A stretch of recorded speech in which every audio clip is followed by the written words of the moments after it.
Hello, everyone. This is Matt, your chaotic and whoa. Well, except when everything decides to vanish. You know, because that happens sometimes. We're going to change up the backdrop, and then we're going to change it back. Oh, that's weird. Technical difficulties.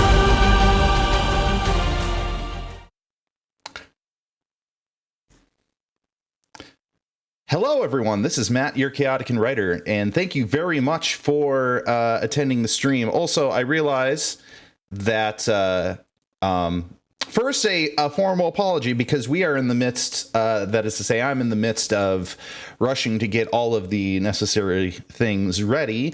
We had a couple changes. There were a couple people that could not make it, and after some discussion, we decided that we were going to focus on one batch of the party instead of the battle taking place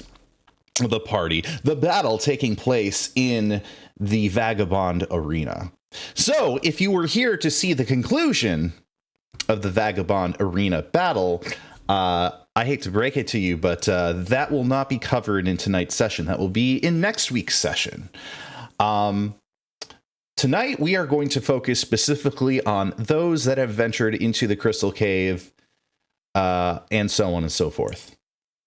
I am going to spend a few moments just to make sure I get everything technically ready.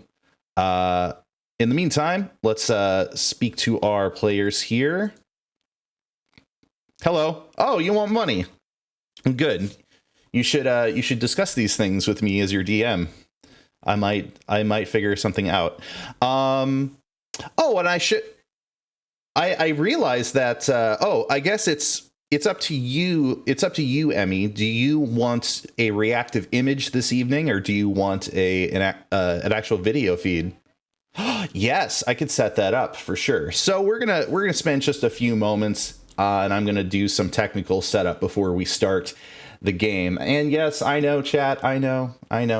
Things happening in the arena. We're definitely at the very edge of the very edge of becoming TPK. But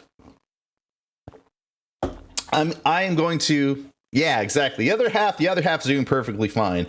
I'm going to hold your attention for just a moment. I'm going to keep you in suspense, and we are instead going to focus upon the other group. That is to say, specifically, King, played by Gabe Grimoire, Emmy, or Ray. Start over, Matt. King being played by Gabe Grimoire. Ray being played by Emmy/Inspiration.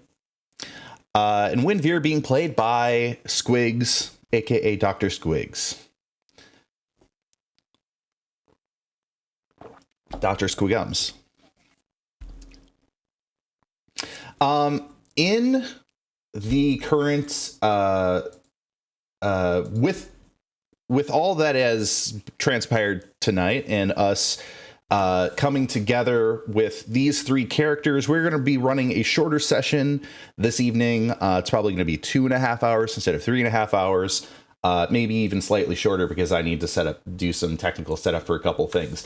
But in the meantime, in order for me to focus on those things, I'm going to hand it over to my players for just a moment with the particular question as an opening prompt.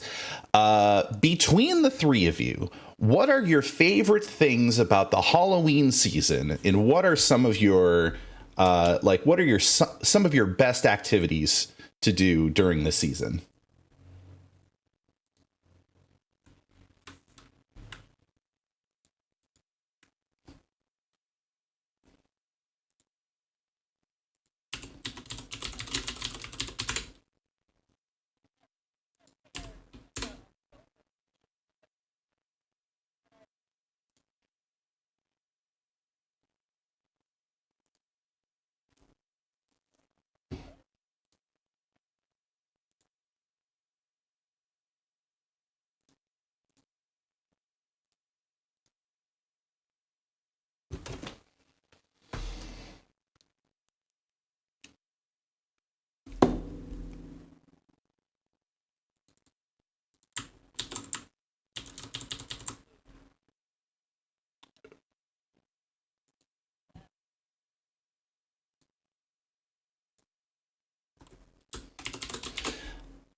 So you're going as a rapper?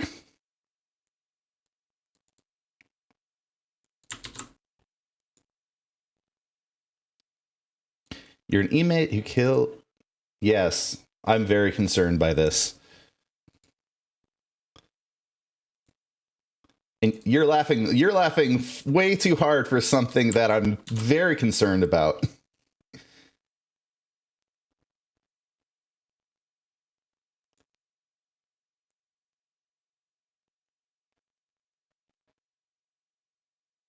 All right. So halfway through here, I guess I have Henry's image instead of Ray. I guess need just to switch it out. Hey, Gabe, what are your highlights for the Halloween season? What? No. Hey, everyone. You were just talking to yourself. I was just talking to myself the entire time. Okay. Well, let's hey Squigs, sum up your favorite things about Halloween in an elevator pitch. Got it. I like candy and I like costumes, and I'm going as an inmate who killed the rap game. There we go. Next person. Oh my god. Oh boy. But yeah, candy's always a plus. It's hard to follow. It's hard to follow that up, isn't it? Yeah, it really is. Yeah. But yeah, I like the candy. I like just chilling my place, watching like horror movies or whatever. Even though I'm a big coward for horror movies. Same. It's just like a tradition.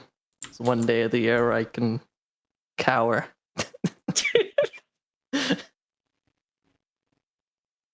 I've gone back and watched a lot of the 80s and 90s horror movies just to kind of get some entertainment out of those. They don't seem as nearly as scary nowadays, just because, especially the sequels to some of the big Wes Craven franchises. A lot of those are just they're not even scary. They're basically they're just bad. Well, and it's just fun to watch them because of how bad they are. Well, yeah, we learned nothing of Leprechaun. Leprechaun, Jason Takes Manhattan, Jason X, Jason in Space or whatever. Yeah, that was. I forgot. Yeah, that was the one. Yeah, there's two Leprechaun movies. One of them is where he goes into space, and another one is one where it's Leprechaun in the Hood. They're just fun to watch. I've never been so confused in my life. Exactly. Leprechaun series is weird but fun because of how stupid it is. What so as you can tell, everybody, we are talking about Halloween. We're talking about Halloween movies and how apparently some of the franchises that existed in the 80s and 90s, their initial first and second movies were, compelling for the time, but then of course, capitalism kicked in, and then they had to keep making movies, and they started kicking down into B movie territory, and some of the far-flung sequels to Nightmare on Elm Street and Leprechaun and Child's Play and all of those franchises are just, they're basically a circus. They're not even scary anymore. So just appreciating I like watching bad movies sometimes for the sake of them being terrible. And I love it more when I sit and I watch them with friends and we are literally just laughing our asses off because of how terrible these movies are.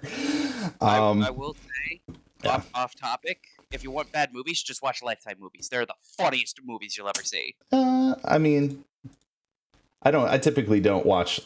I have never watched the Lifetime channel. So Oh I guess I my wouldn't be able to. God, they're so bad, but they're so funny if you look at it in a comedic sense. But All sorry right. about that. It's all good. We have all three of us set up, and we have the reactive image for Ray set up now. Yeah. So we can very much go forward and begin the session. Are y'all ready to participate in tonight's session? Yeah. Let's do it. Awesome. I'm here. It's like, okay, all right. Just, oh, I'm here. It's like, well, just run the session already. I appreciate the enthusiasm. I really do. No problem.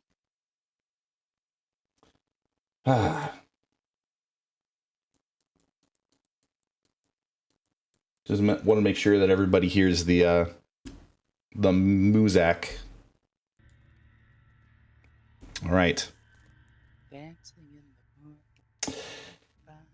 So, tonight's session of Tales of Seglesia, Session 6, Fangs in the Night.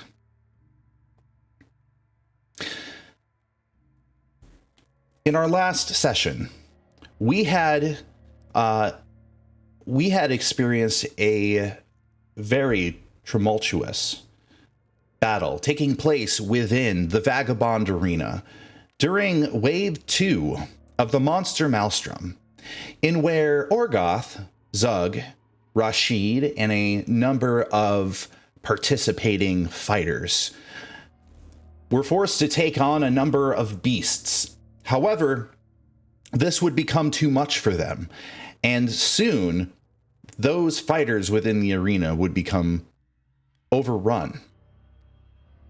However, the results, the aftermath of that battle, is going to be put on side for this evening.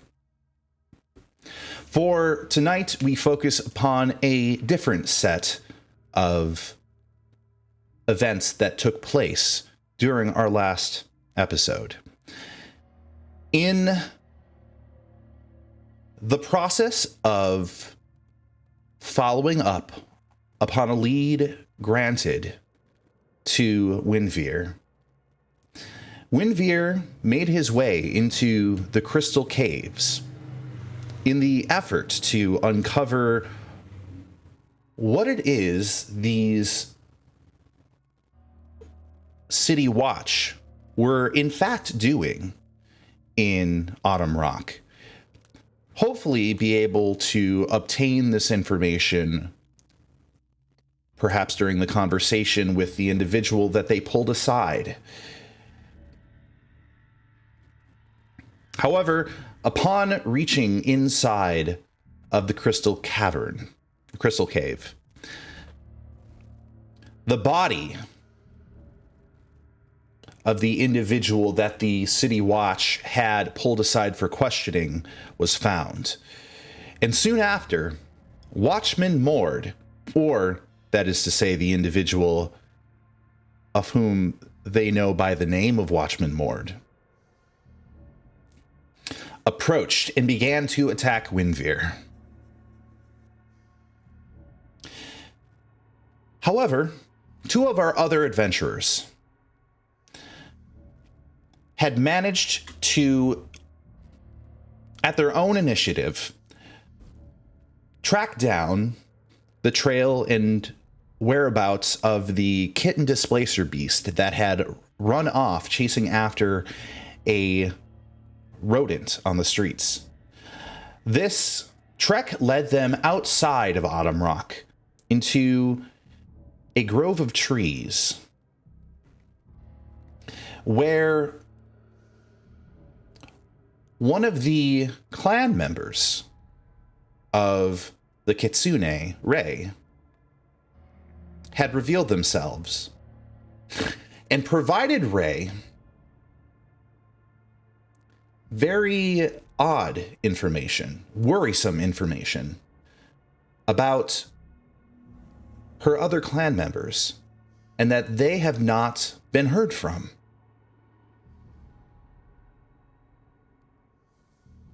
and that there was a shroud of some sort covering over the city, interfering with the prayers of those within the city.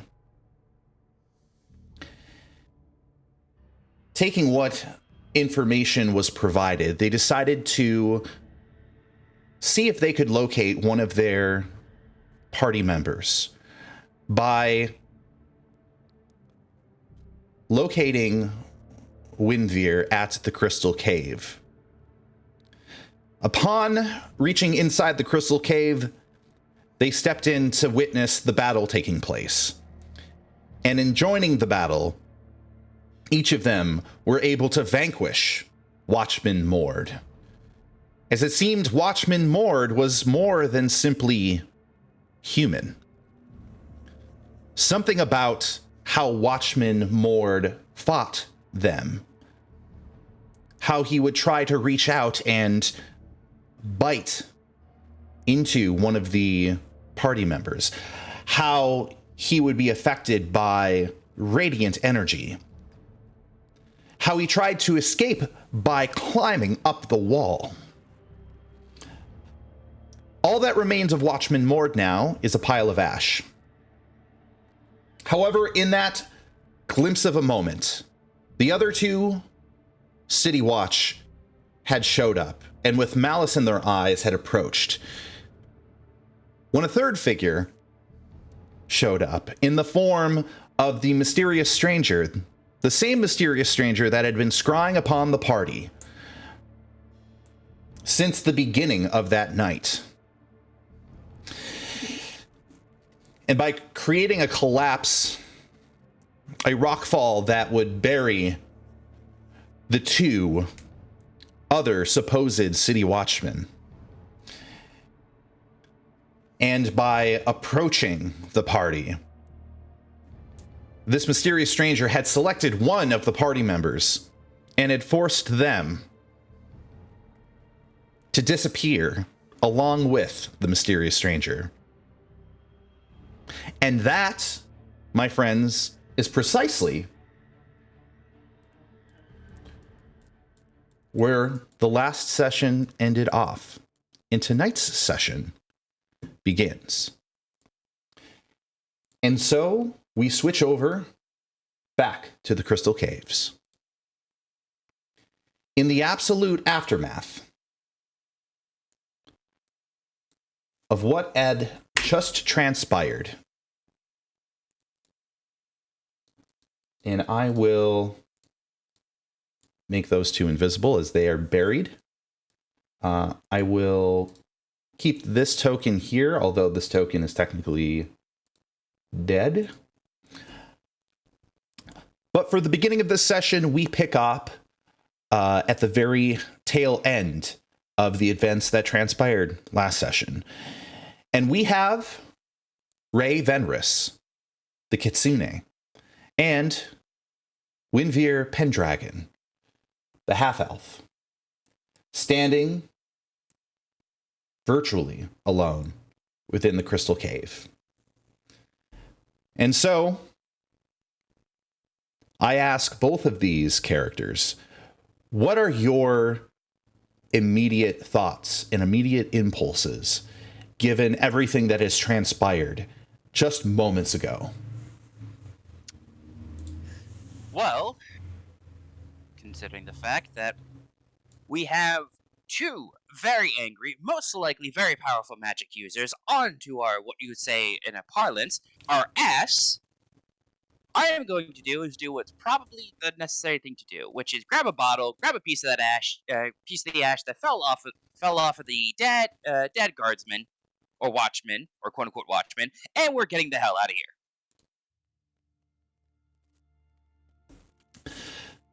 Understood. I mean, fair. So the first thing that Winvir is going to do is grab the ash of the city watchman, place into a bottle. Ray, what is going through your mind in this very moment? Well, my main concern right now is the fact that our third just kind of got yeeted out of existence.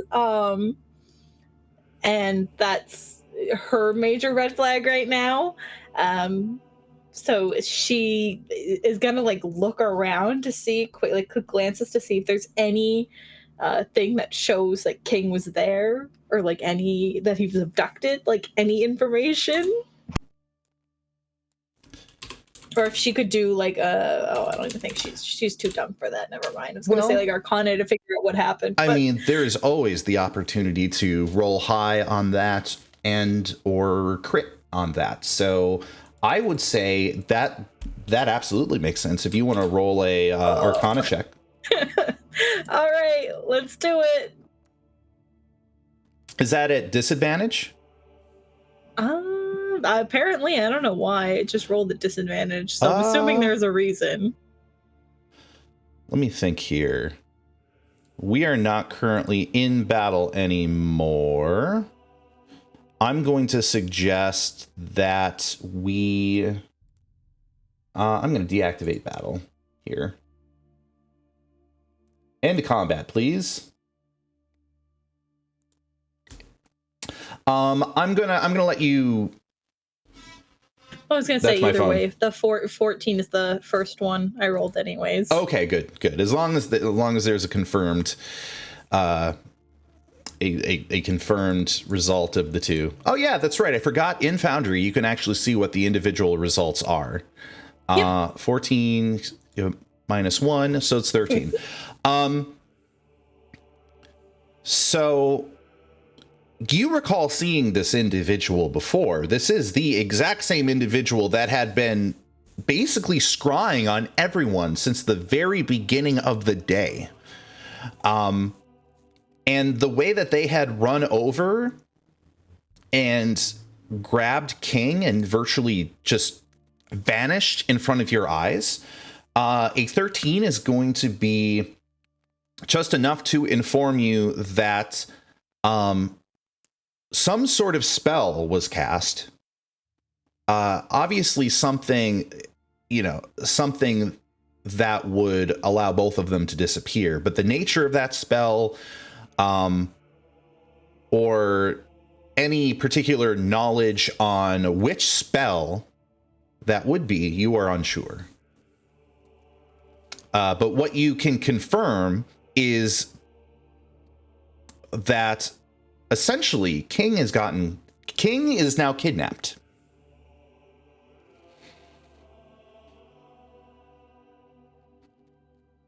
Yep, great. Can't wait to deal with that. But if Windmere is wanting to get out of here, because we don't know if those people are going to get out from the Rock Rubble, I will quickly follow pace with him, and I'm going to do, I believe I do, as we're going, I'm going to attempt to like look at any reflective surface and yell, bring King back, you stupid bitch, as we are running through the cave. Okay. Gotcha. So, in which case, your voice does echo throughout the crystal cave. But there is no response. The only response, as a matter of fact, is the singing crystals within the crystal cave resonating with your voice.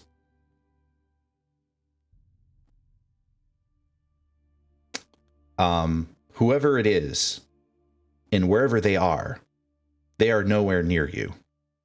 There is no response. There is no sign, no clue as to where they both would have disappeared to. You are without any leads whatsoever.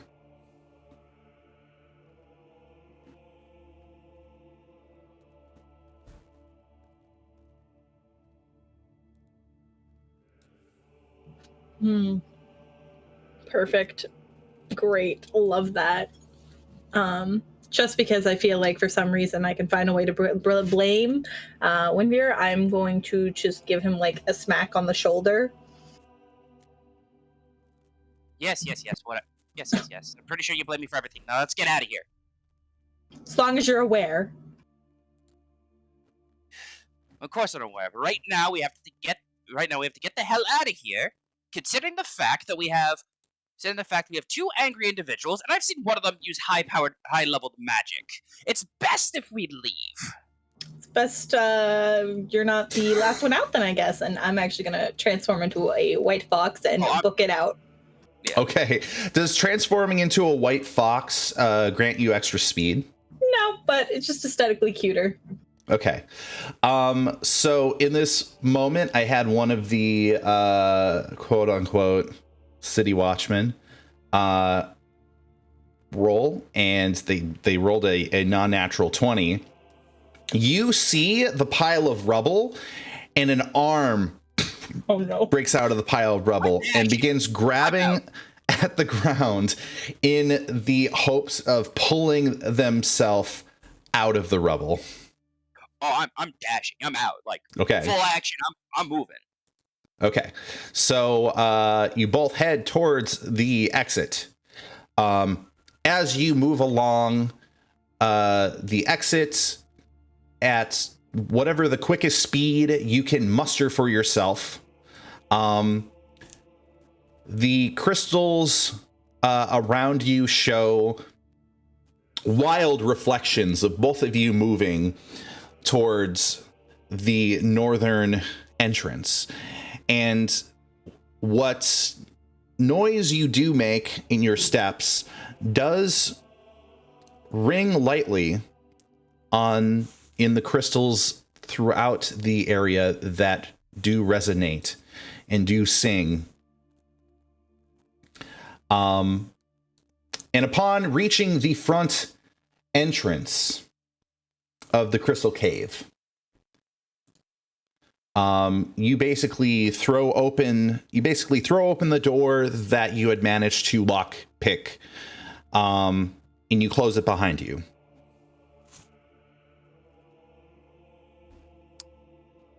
You close it right behind me, and I am darting directly to the Sentinel headquarters. Looking over at Ray, and Ray just like, all right, this is too much. As like, I'm now like, I'm trying to like, essentially at this point, I'm holding Ray, running directly to Sentinel headquarters. I'm a pretty decent sized fox. Yep. But I will attempt to stop you and like grab you by your pants and drag you to not go there. With sharp teeth. All right, I know. I want to see how this rolls out. Both of you are in like rush. Both of you are rushing. It seems like Windveer is sort of in rush panic mode, like grabbing the fox version of Ray. And I want you go ahead and do a strength or dex contest if you want. Like, get off me. All right. I'm going to make it funnier, and I'm going to use athletics. Oh, God. Yeah. I got a 12. Oh, let's see. Come on, dice. Where the heck? Well, you can use an acrobatics. Yeah, I'm still not the best. Okay, still better than you. It's fine. Okay. In your fox form, you are able to, all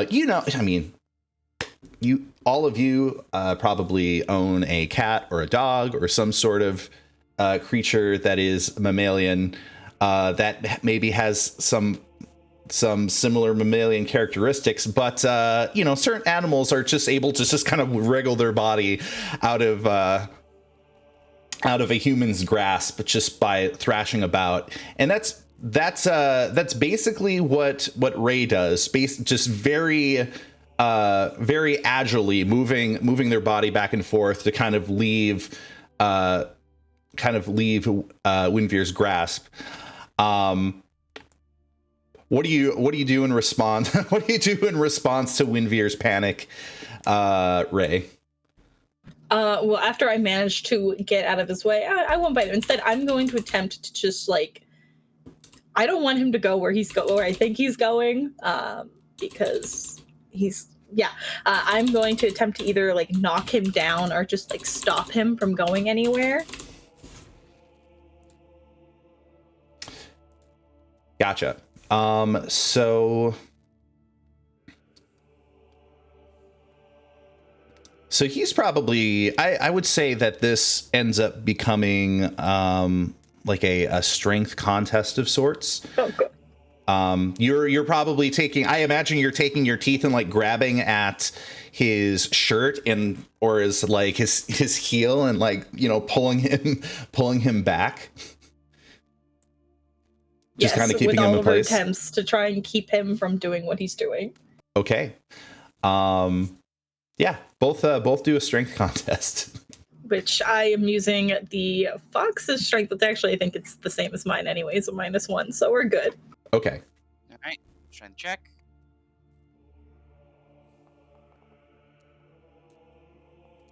Oh, come on. So Winvir, you are definitely in a rush to try to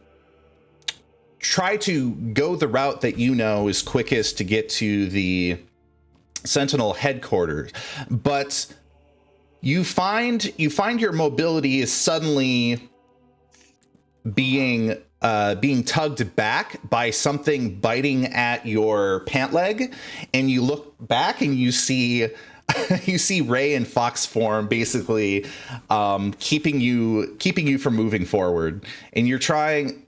I would say with a 6, you probably go half prone by almost tripping, and are trying to like make your way to your feet again.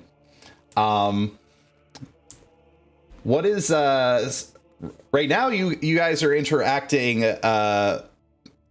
very by contest, but the idea is, I think, it ought to get across that Ray is trying to keep you from just running off in a random direction. Look, I know where I'm going, and right now we don't have time for any type of discussion about this. As you say that, she starts shaking her head by like as if she's not stopping you. She does not want you to go where you want to go for reasons. And she's gonna try and like bully you slightly to a more secluded area, so she will transform back into not a fox and smack him upside the head. I understand that. Fine. You know what? Fine. Fine at this point. That's not gonna get problems. All right. So it's that point I move her over closer to one of like in between a tent that's actually it gave us enough room, but it's also like dark enough that I know they're not exactly going to be able to find us. Okay. So let me set the tone, therefore, for the particular scene that you stumble out to. It is at this point late at night. The lighting that is available is by lantern light. Now there are a number of people that are still outside, shopping or moving from one place to another. Autumn Rock is a place where it keeps pretty festive late into the evening during festivals such as this.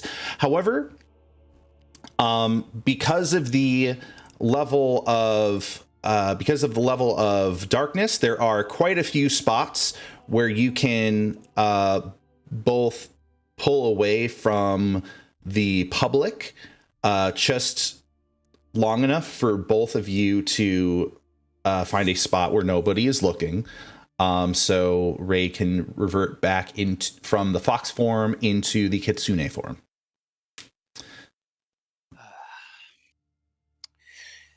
Now, what, Pertale, is the inquiry you wish to come through, Ray? Okay, listen, I don't know how things work with you and whatever you do. I know you talk, but there's just something about telling that we just killed some kind of fake monster guard that we thought was a real guard, and telling people who, I don't know, maybe can't completely trust.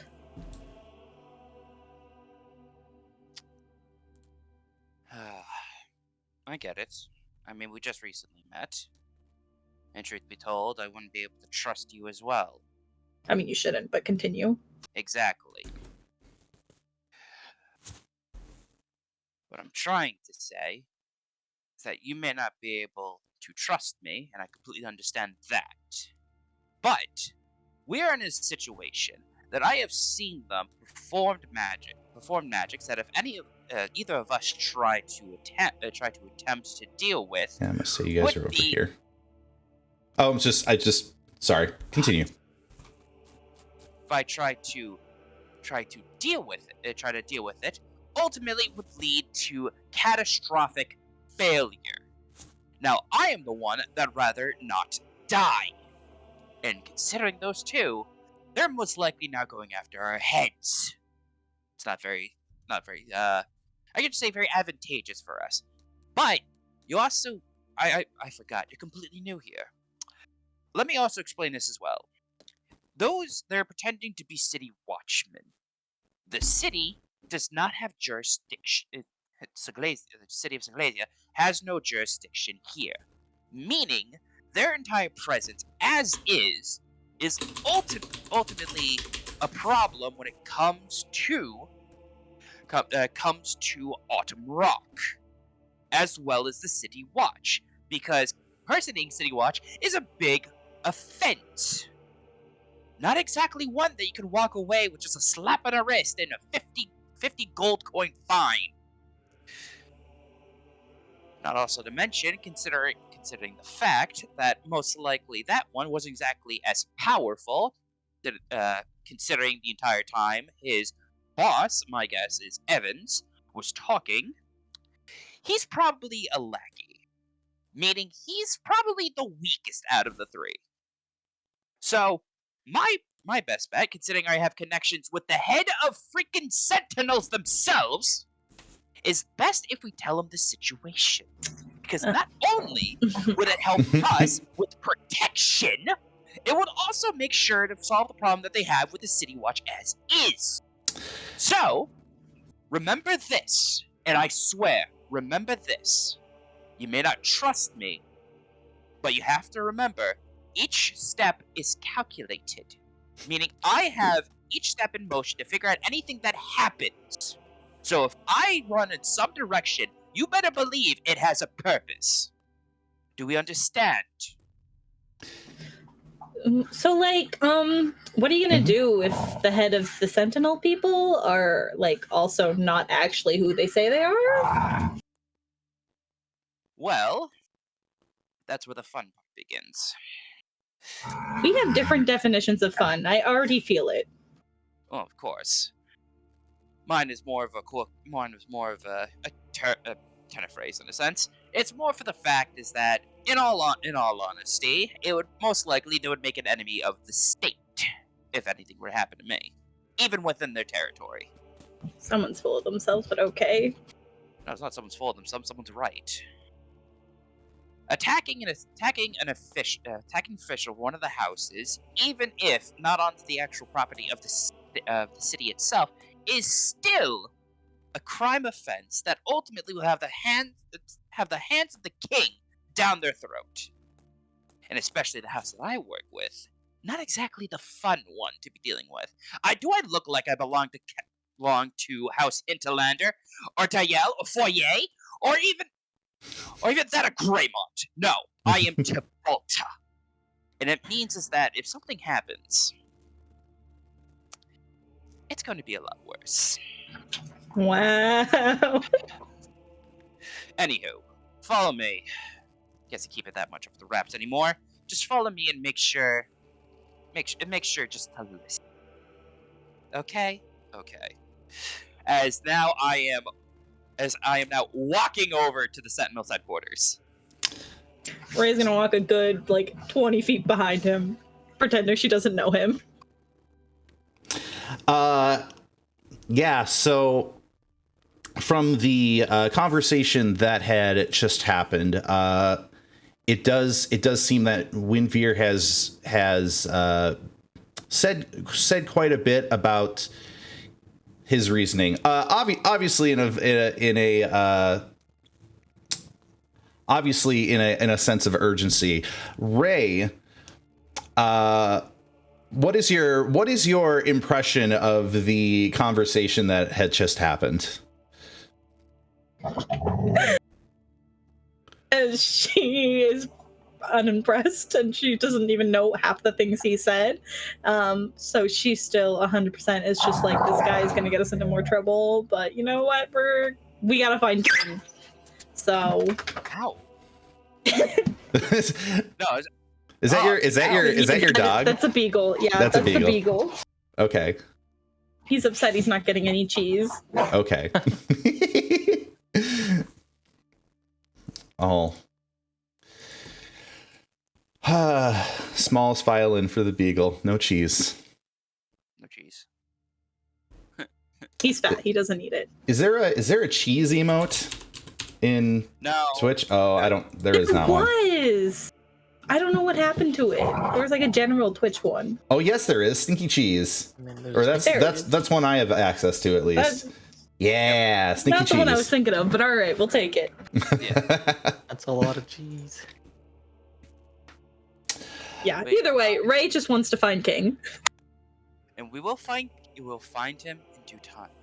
But right now, considering the fact that he's most likely a high-powered wizard, he's going to be talking to us and not the other way around. Leave it high. So, well, at this, what I'm trying to say is, let's see. So both of you had already started moving forward, right? Or are you still talking? Are you still conversing with He each other? started We're moving. Forward. Okay, gotcha.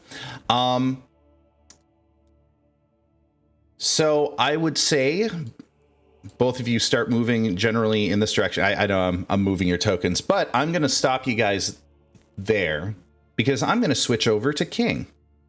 Perfect. Oh no. You got this. 4 HP. Let's go. All right. And for this, I have to change up some of the music here.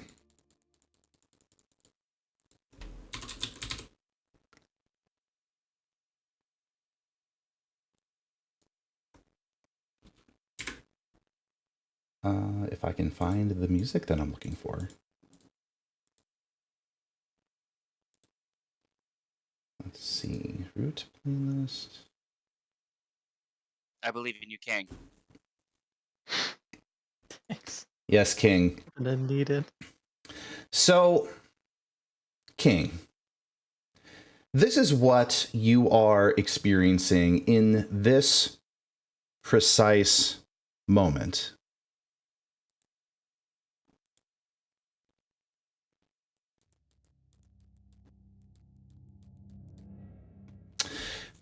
At one moment, you were in a place filled with vibrant reflections and singing crystals.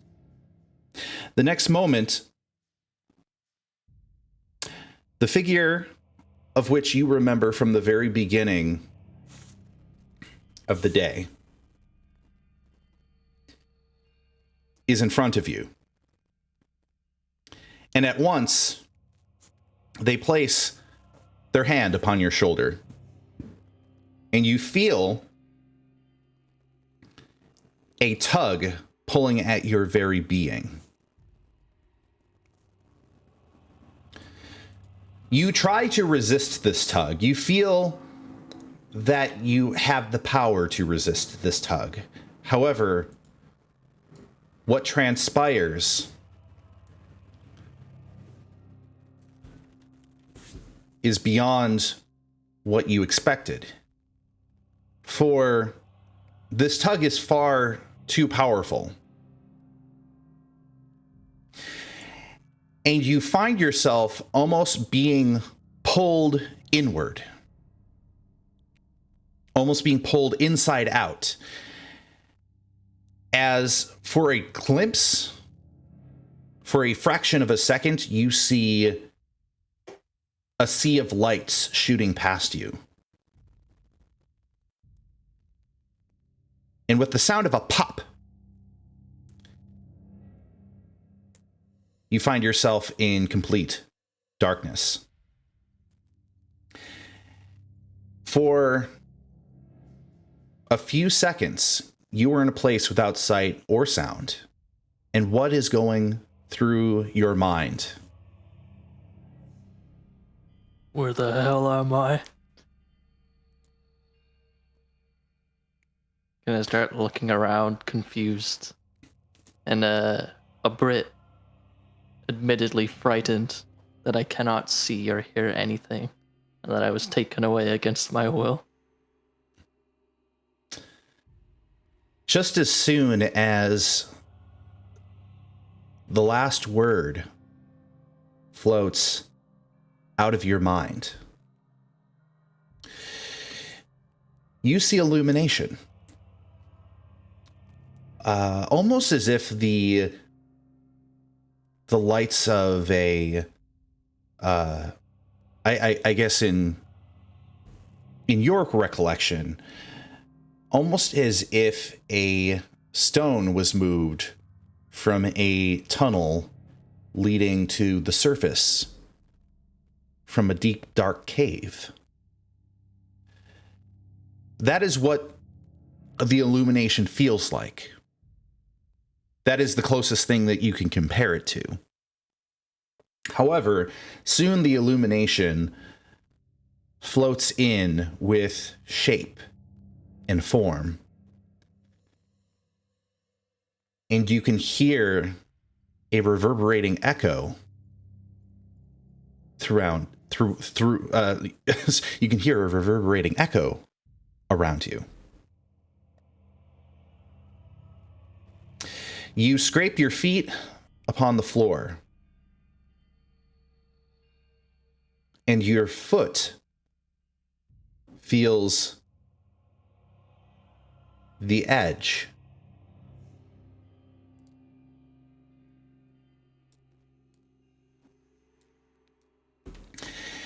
and as you look around, you realize that you are in a large cavern, standing upon a tall column. There is a wisp of smoke that is twirling around this column, a wisp of fog, of mist.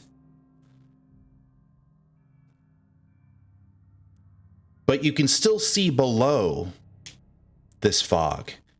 And below this fog, you see hundreds and hundreds of sharpened poles sticking out from the ground. Just the barest glimpse of the shape of these poles. Far, far below you. More than 100 feet? Perhaps a couple hundred feet? But as you look about, your eye draws upward, and you see, at first, the silhouette of someone. And as the lighting of the room changes a bit,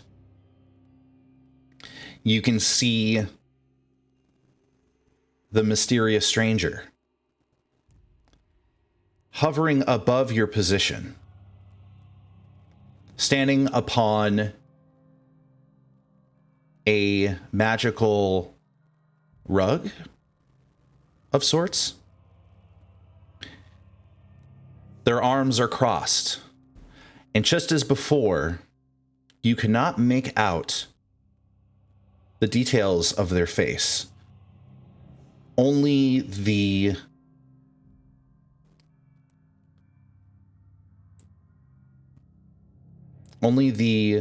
blue and forest green of their cloak,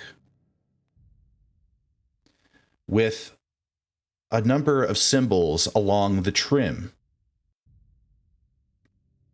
of their hood, the edges of their sleeves, and the bottom.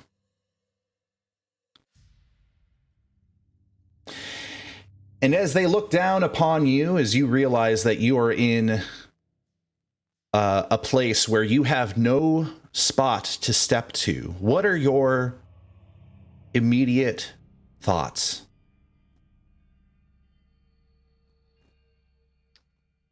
My first immediate instinct and thought is to scream out at this guy. Who in the hells are you? And why have you brought me here?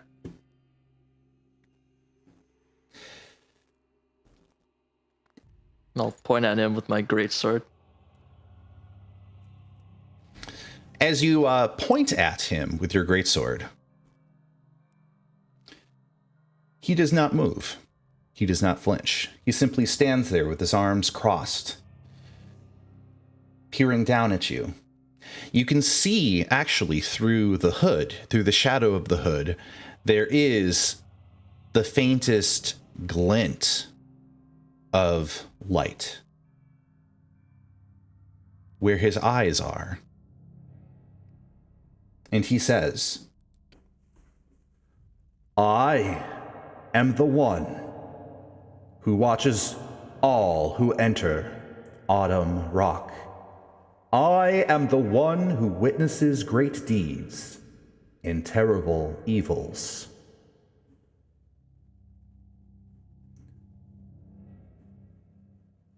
Those who have heard my name know to keep it secret. Those who do not keep it secret know my wrath. Do not worry. This is not a place of hostility.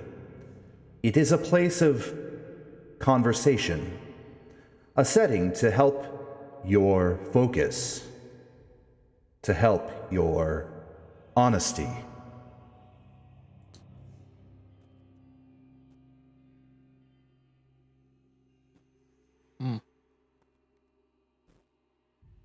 I mean, if that's the truth, then why are there a bunch of spikes down there?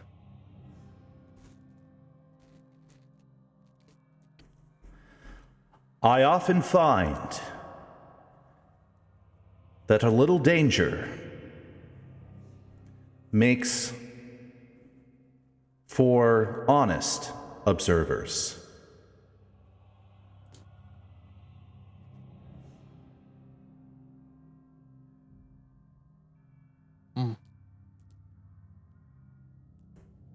Okay. Then what do you want to talk about? He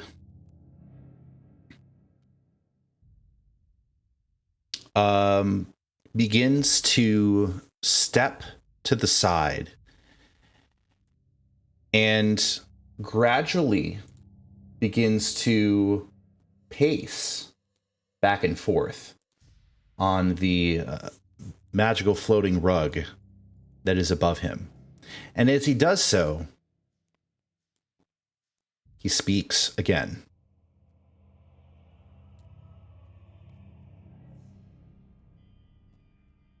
As long as my, voice mod. Okay, there we are. You and those who have banded. Let me start over. You and those who you have banded with have the eyes of a great evil upon you.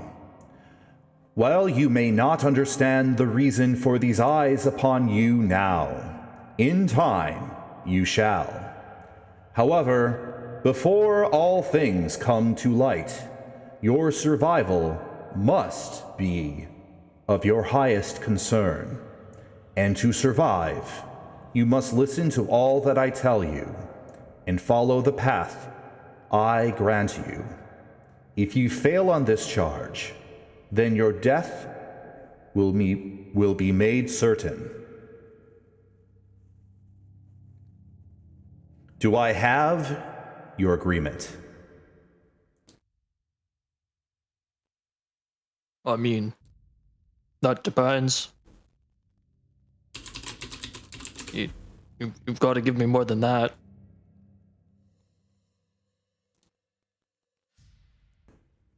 Do I? As you can see him stand in the middle and he gestures down and then back to you. Oh, I see. That's a threat.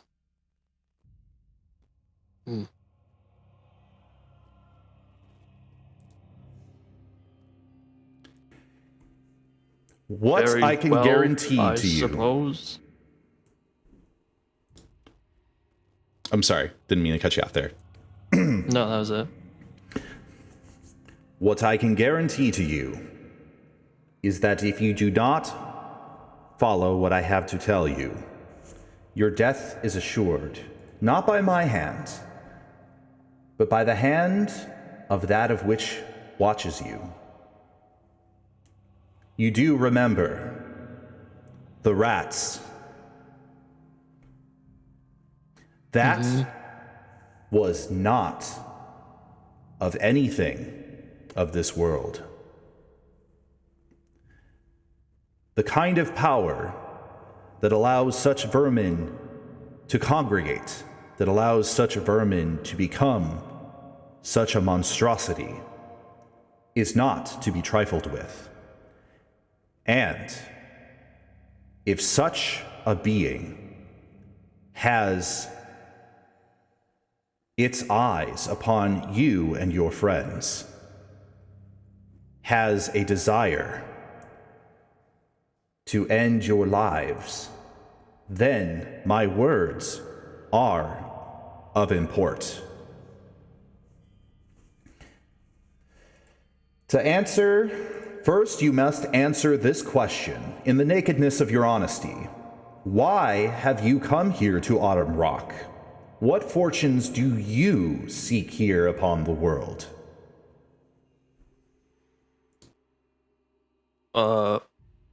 Money. It just happened to be the one closest to my cave. So, yeah. Knowing from your backstory, that doesn't quite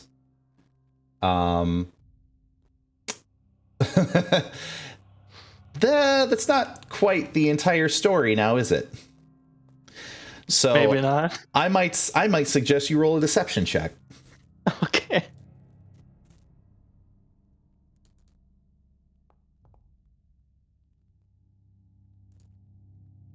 Hey. That's Pretty good. Not good enough. Oh, the final results of that are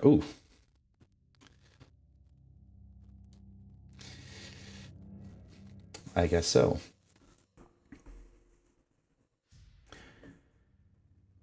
Money, you say? Gold. If that is true,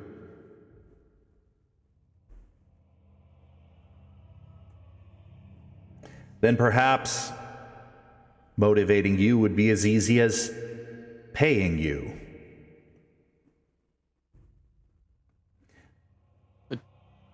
I mean, it could be. How much do you want?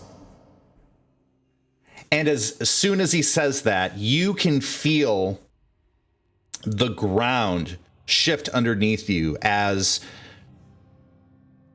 the column that you were standing on begins to crack near towards the base. And you can hear this loud thundering of reverberation from it. Roll a dex saving throw. Oh, God. Shit.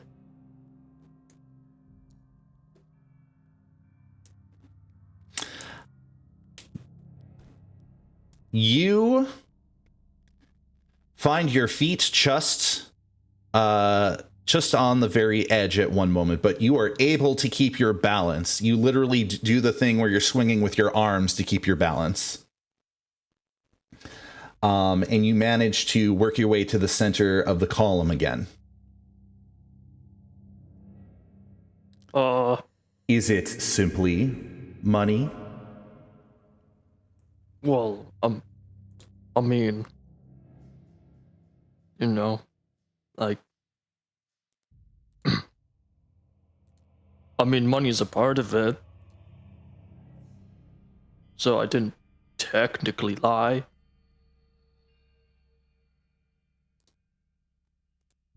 I see. I see. Don't make the ground shake again, please. I will not. But know that these questions are important. I trust your intentions are noble, Dragonkin. Therefore, I will pledge to you the truth of what haunts you and your friends. But before I can bestow this truth to you, a task must be fulfilled. In the coffers of the Sentinels, a blade is kept. While seemingly mundane, it holds a secret those who possess it know nothing of.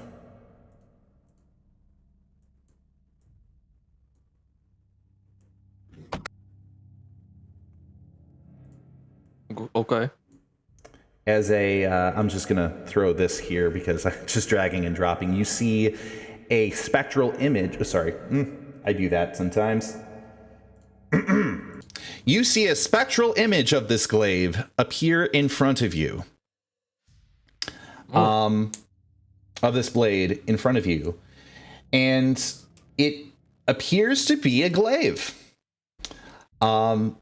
And as it spins around, you notice that it glints in the magical light that is in the room. You see it adorned with emeralds. And it does look like a valuable piece. However, there is no illustration or indication that it is anything other than just a majestic looking weapon. And the individual before you says, "This is the Talon of Sithril.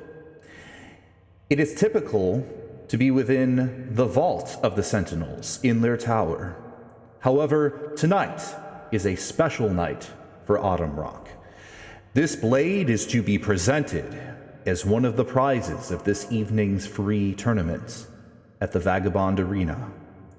It will either be presented as a constellation prize or as part of the grand prize. Your task is to find a way to acquire this weapon, either by victory in the arena or by more nefarious methods. Tonight is the only time such an item will be open away from its vault. Once you have acquired this weapon, bring it to me.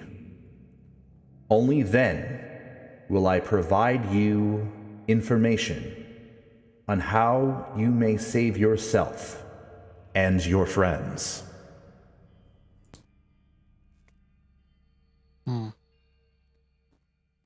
I mean, all right. How am I supposed to find you though? I don't know where this is. I don't know if I want to come back here, if I'm going to be honest.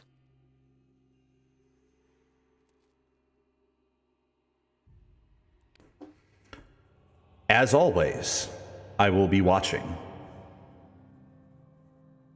I will be watching. As you see the spectral image of the glaive disappear,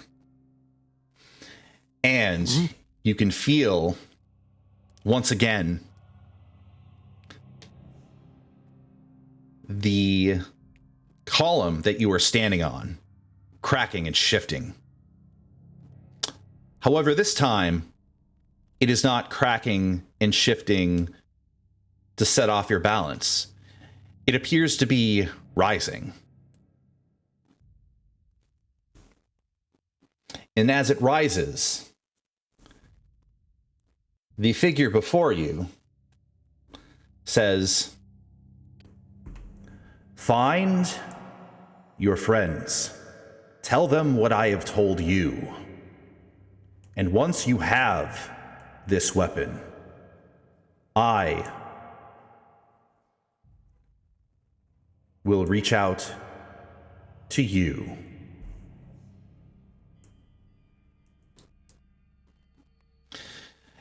As the column starts floating higher and higher, as a matter of fact, faster and faster, as you are staring up into what was at first a blackened void, but is now a stone tunnel going directly up and up and up.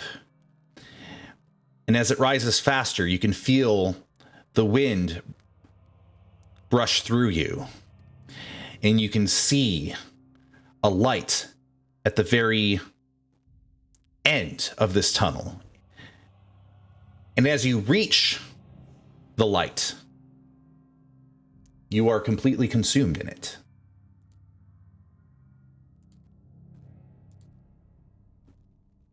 Well, shit. What's your name?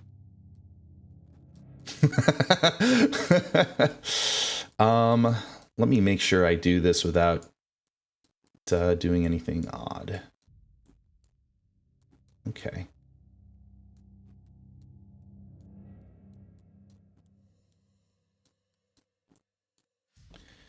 Let's see here.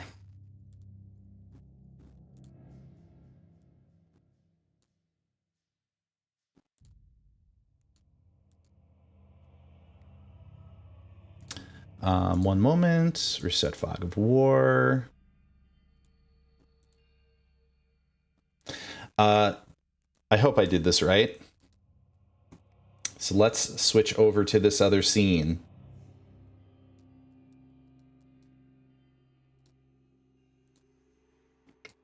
You suddenly find yourself in a strange chamber. This chamber seems to lead southbound. Sorry, yeah, that's it. Seems to lead southbound.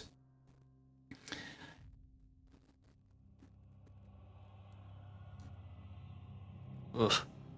If I wasn't used to getting beat up as I was when I was younger, I would have probably puked by now. What a rude guy.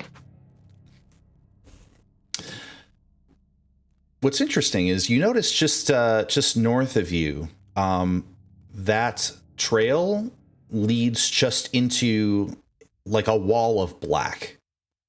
It doesn't seem to lead anywhere. However, to the south of you, it leads somewhere.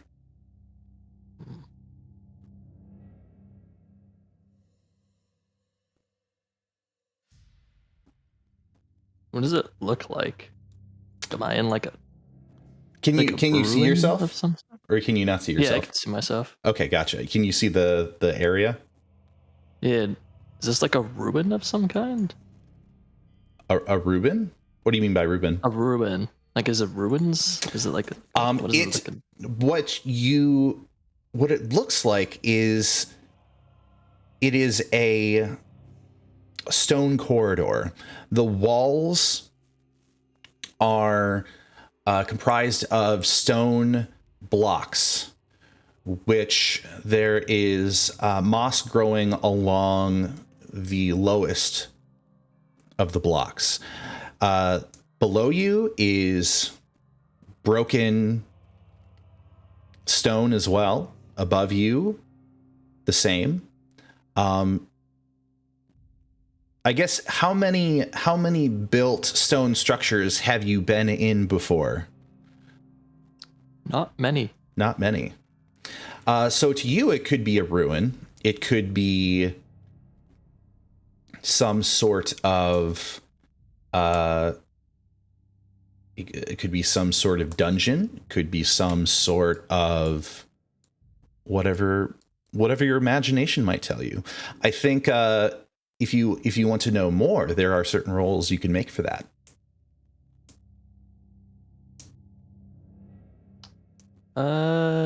Kind of roll.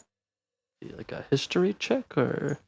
Um, or something you can else. do like investigation, a history check. I guess could be useful. That'd be a high DC though, because there's not a whole lot that you'd be able to tell just from being inside of the corridor.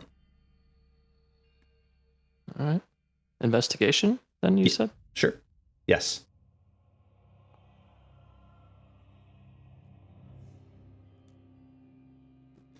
$13. So one thing you do notice is that littered over the floor are small objects. You notice some of these are, pieces of maybe clay pottery.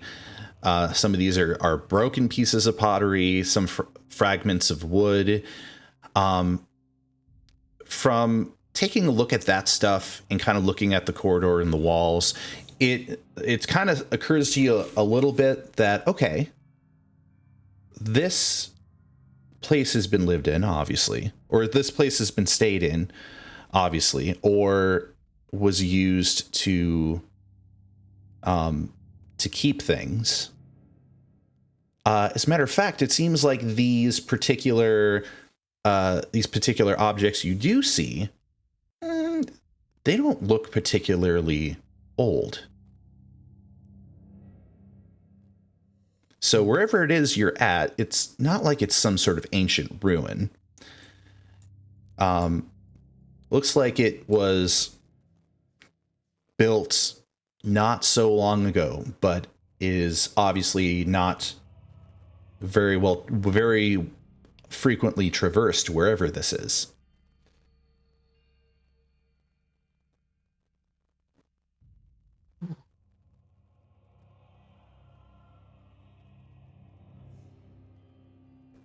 And before you see a stone staircase that leads up, from what you can tell,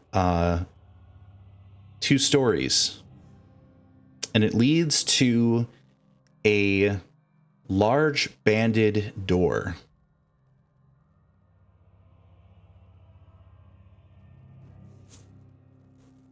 I'm gonna try and open the door. Okay. What is interesting about this door is as soon as you put your hand upon the handle, you can hear a number of locking mechanisms click. And the door seems to open on its own. And as the door opens, you see the darkness of night. You realize that this door appears to be sticking out of a very small, or seems to be within a very small stone building of sorts. But when you look around, you realize you're in the middle of Autumn Rock. As a matter of fact, you're not too far outside an abandoned building near the center of Autumn Rock, one that you may have passed before. And at once, you find yourself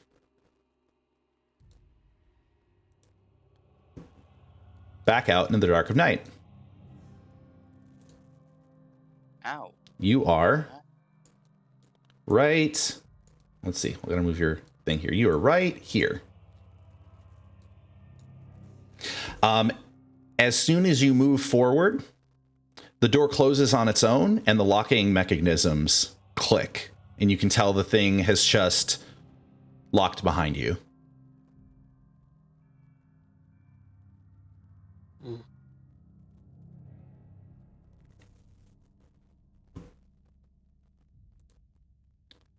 So you are free. You have been informed of a task that has been bestowed to you. What is it that you do now? I'm gonna immediately just start walking through the streets looking for my old companions. Okay. I'm starting to freak out because I'm alone. I need an adult. I'm an adult. Are you? Yes.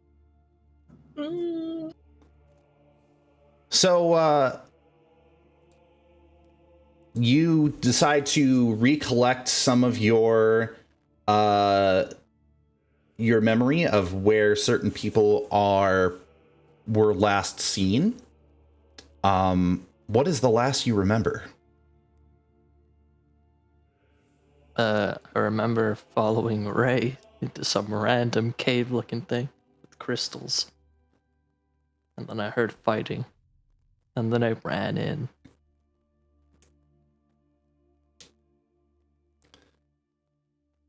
Understood. Therefore, it may occur to you that they are likely to still, I mean, not necessarily be around that building, but the amount of time that has passed as you think on it, it was not a lot of time that passed. Maybe 5 minutes, maybe 10 minutes. So there's a high chance that these two are somewhere, perhaps in the whereabouts of the Crystal Cave.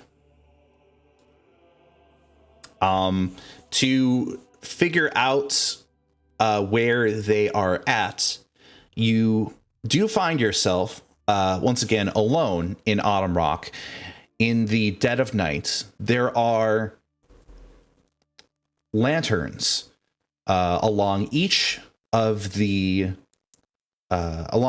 streets throughout this ward. There are still people wandering to and fro. You notice that the amount of people out here has reduced, as you can clearly hear in the not so far distance, the cheers and the yells and the screams of people in the Vagabond Arena. I would say, roll an insight check on the screams and the yells and the cheers of the Vagabond Arena.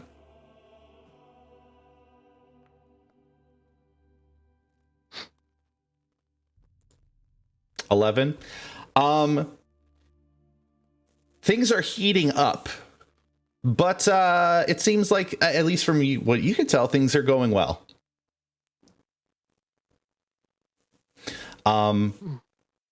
It does occur to you that in order to figure out where your two companions are, you have dark vision, so this isn't going to be at any sort of disadvantage, but I want you to roll just an overall perception check for trying to locate your companions. All right.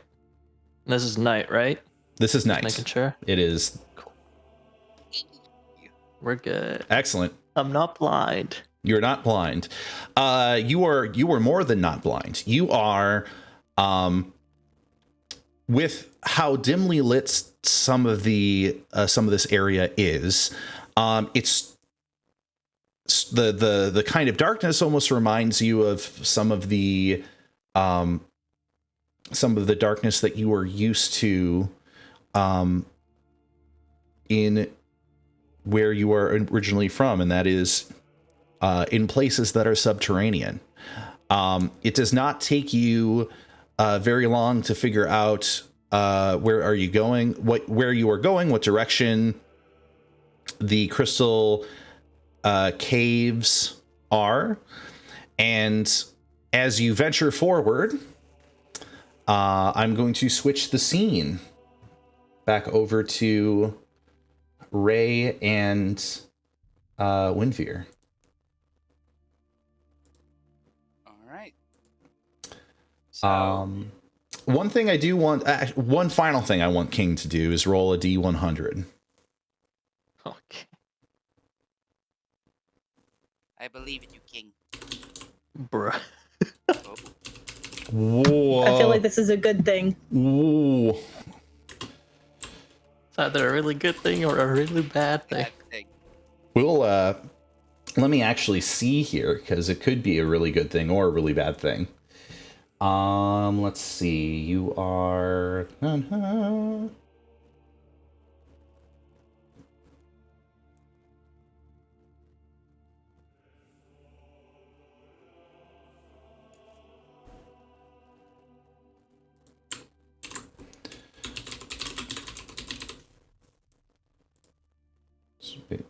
searching. Searching. Just keep searching.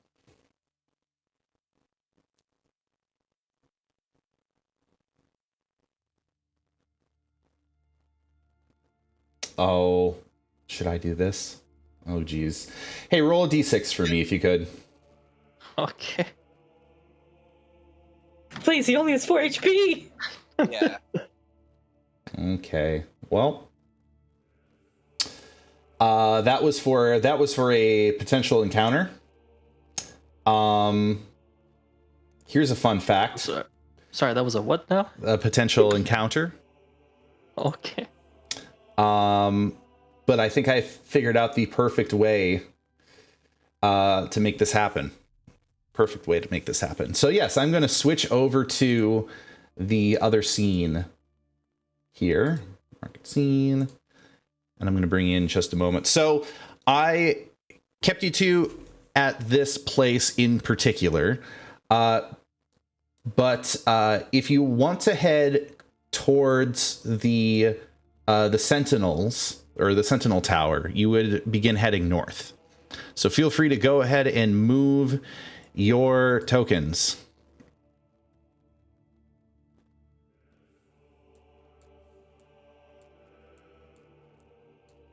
Oh, I see a face. You see a face. And you've just stepped within the vision and purview of this individual. What? Yeah. All right. As this individual is a very extravagantly dressed individual who is wearing a tailcoat, a very luxurious, very performance optimized, stylish coat with a top hat that is very festive indeed. They have a cane with them as they are stepping forward. They're stepping with a very sort of a very self-esteemed, very proud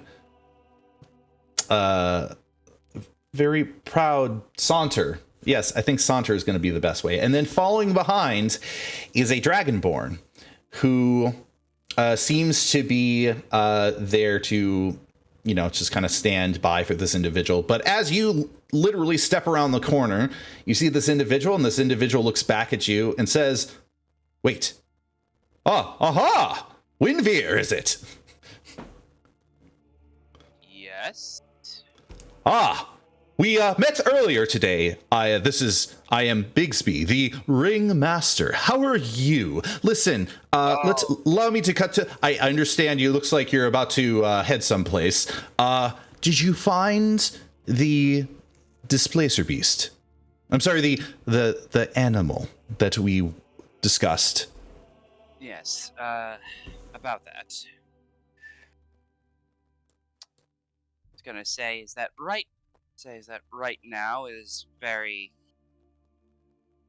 It seems as though the group has already picked up beforehand, and right now we're trying to negotiate a type of deal. But I do actually have a good offer for you when it comes to this. Offer. Wait, we'll say that. There's no adaptation to the offer. There's nothing in particular that we need to discuss. We discussed on acquiring the creature, and that is the realm of our discussion. And I would like to show all of the players. This is the individual This is what the individual looks like.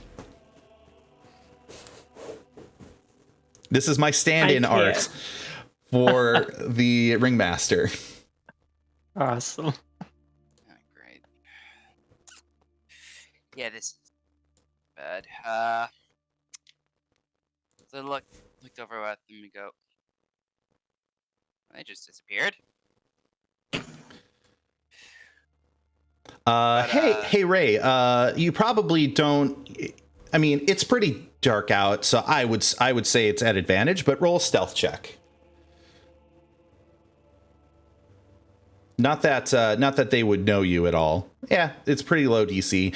You believe you're stealthy.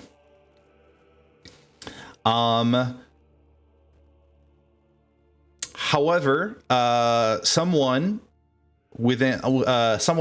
on your person, that is to say the Displacer Beast kitten, within your bag begins very lightly meowing. It is a very worried meow. Nope, it's okay. It's okay. I'm gonna try and offer it some meaty rations on me. Try and keep it quiet. Okay. Animal handling.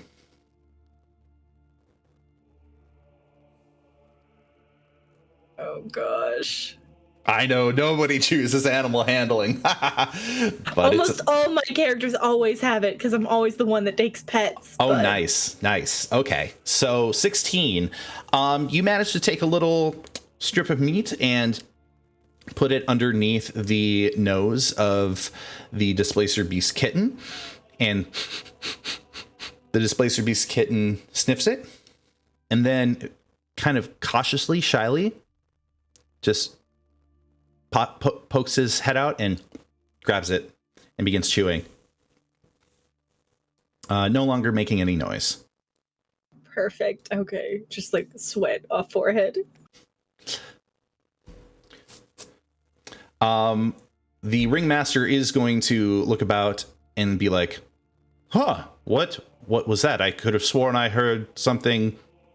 Did you hear that? Yes, I did hear that. Well, that sounds like it could have been the Displacer Beast kitten. Kitty, where are you, Kitty? Listen, I've given you a task. If you could please help me find this thing. It seems like it might be in the area. Well, I was gonna say with my with my natural insight and perception, would I be able to know if where Ray is hiding? So let me check again. What is your passive again? My passive It's like perception is 15 or something. 15, and my passive insight is 15. Well, yeah, you would be able to notice where Ray is located.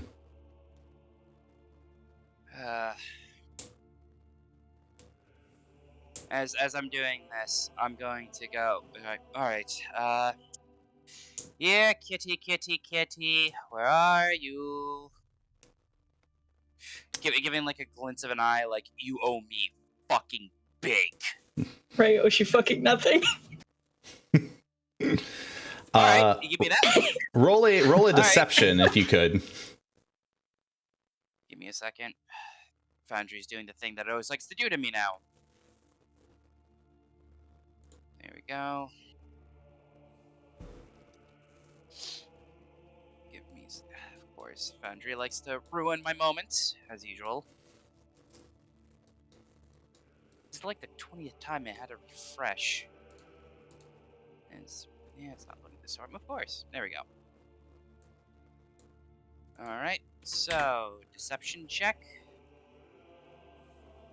And you're still giving me the look like you.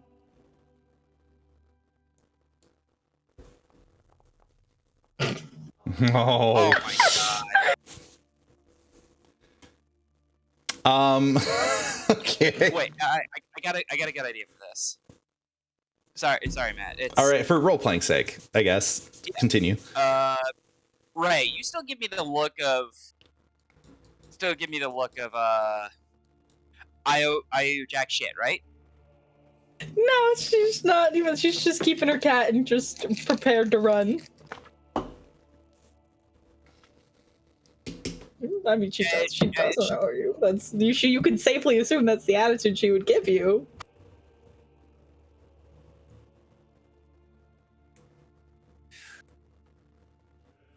A ringleader. I'll do a little change up to the music here, me as well.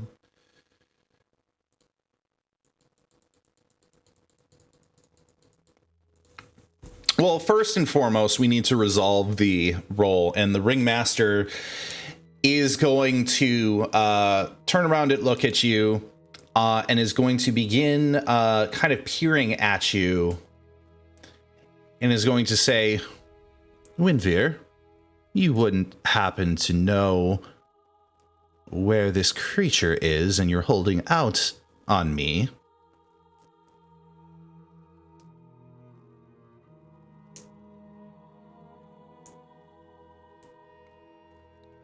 What possibly gives you that idea? They have a very sort of like sus look. Yeah. And they look over. They look over to their Dragonborn and say, Abergash. And the Dragonborn looks back and says, my name is Abirgash. It's like, right. Let's have a formal conversation around the corner here. I think I need to make myself abundantly clear to you, Winvir. Would you mind coming with me around the corner? As I go to him, I'm just like, you know what? I'm fucking tired. I have been through too much today. You want to find it? The cat's over the bushes over there. Have fun. As I am now. Have fun. I am tired of this. I now have to be able to do a fucking job that ultimately was thought to be easy fucking enough to deal with this shit, and yet I now have to deal with him about to beat my ass because somebody decided he was gonna have a fucking pet. Oh my god. Contract's off. I have to now deal with something that's actually going to threaten my own goddamn life. I thought I'd be able to make a little bit of a contact here, but apparently it's not going to go well. So, good day to you, sir. I wish we have a better time when it comes with this. I'm gonna. All right, so tell me what you're going to do first. What you're planning on doing. Oh, I directly pointed to the bushes that she's hiding in, and I am just going to walk over there, and like one of those walks that you're just like, I'm fucking done today type of walks. Okay, well, as this complete breakdown of cool was happening, freeze frame for a moment because I want to go to King here. Near death King. King, you just stepped into the area. You can actually hear Winvir's voice just sort of like cut through in the distance. Oh. Gonna just immediately start running there.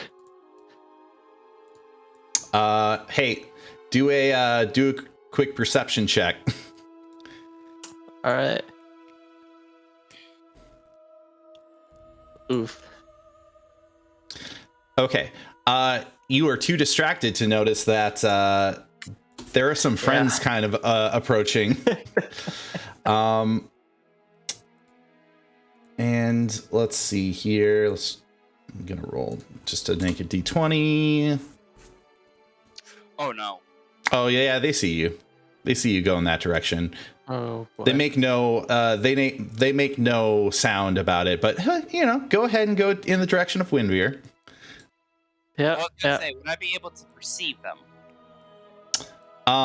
with my passive insight?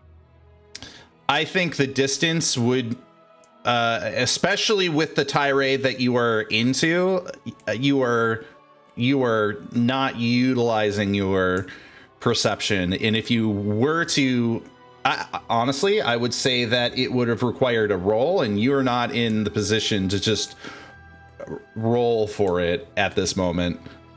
Got it. But likely, if they step around the corner, you'll probably see them. They're not close enough yet. A quick question. What's up? This guy, like, the shop to my left, is that like all fish? It is all fish. All right, moving on. That was the only question. And then this one, and then the one like in front of me, like north of me, with all like the weapons. Does it by chance have any potions just lying around? Just out of curiosity. Hey, do as you're since you're kind of moving in that direction. Do a quick perception check to see if there's anything kind of hiding in the big mess of stuff. Well, that's what I get good at. Gotcha. It doesn't seem to you that there's any well, hold on a moment. You do notice there is a small rack with a couple of potions, but they are completely unnamed. You cannot tell if any of them are like a health potion or what they could be. But you do see a rack of potions. If I were to run like to my left now, right? Mm-hmm. Yep. As I'm running there, is it within swiping distance, or would I have to like go deep into the shop to? Take it? Like you could move up one, like literally there, and you could potentially swipe it if you want to. Sleight of hand. I'm gonna try to sleight of hand. Oh, this is gonna go terribly. No, you're successful. You're able to very quietly slip it out without anybody noticing, and you have a potion of some sort on you. It seems to be a kind of a purplish color with some black resin sort of floating in it, but you identify it. It is in the bottle that a potion would typically, like a health potion would typically be in. It just looks a different color. All right. As I run, kind of looking at what I took, I'm gonna realize it's probably not a health potion and be disappointed. But I will keep it, and I will. Oh, that's a wall. That is a wall. To run. Yes. You managed to see Windveer pointing in the direction of this bush. Oh, where with your I'd say after pointing it out, you can see Ray is sort of hiding in this bush, and you notice Windveer is standing right next to this individual. Well, keep flipping him around.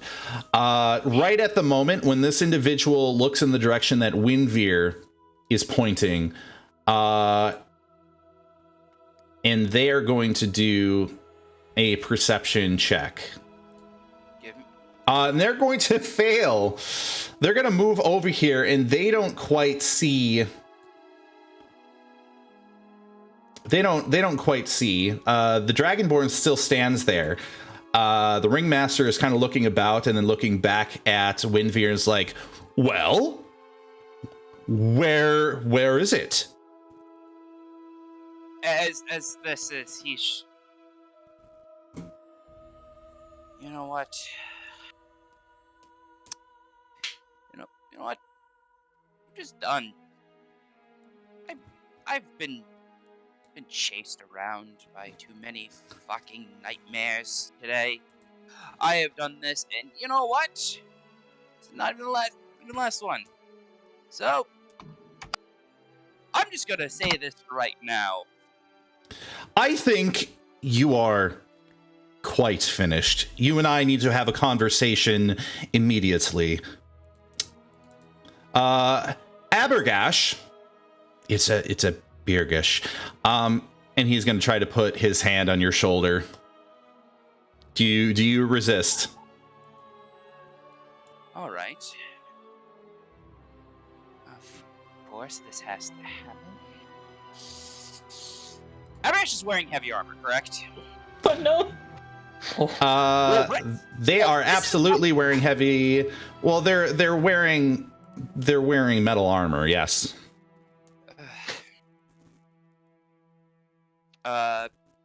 Actually, no. I got a better idea.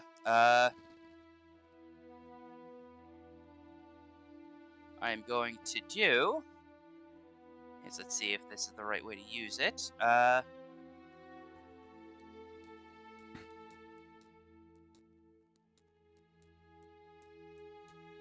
that one, but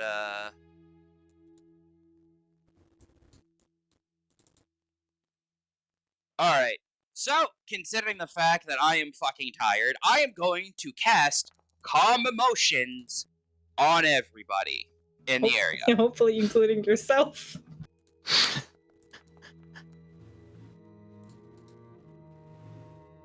Alright, so Calm Emotions at 2nd level. What is the like the covering area of calm emotions, by the way? Also, I want to mention that King has been gifted a 1d4 health potion on top of the potion that he just stole. So this entire area is going to be with and then, calm emotions. And then I think also, if I'm looking back, King was provided a +1 token.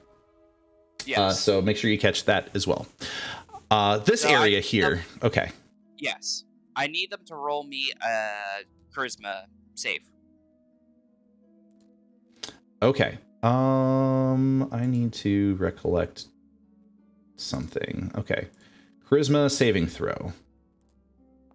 That's actually going to be at a +3. 16 going to succeed.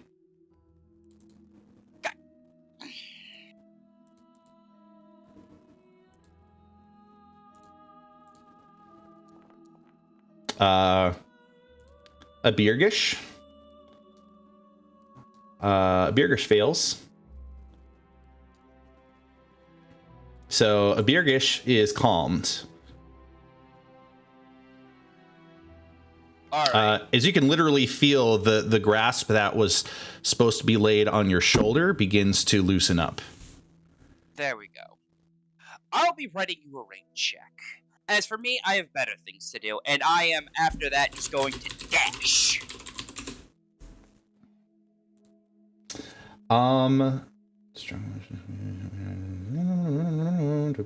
Alternately make target indifferent. So Abirish does not manage to react when you make your dash. Where are you dashing to, by the way? I think I'm dashing to Sentinels. Okay, you're just going to dash in that direction.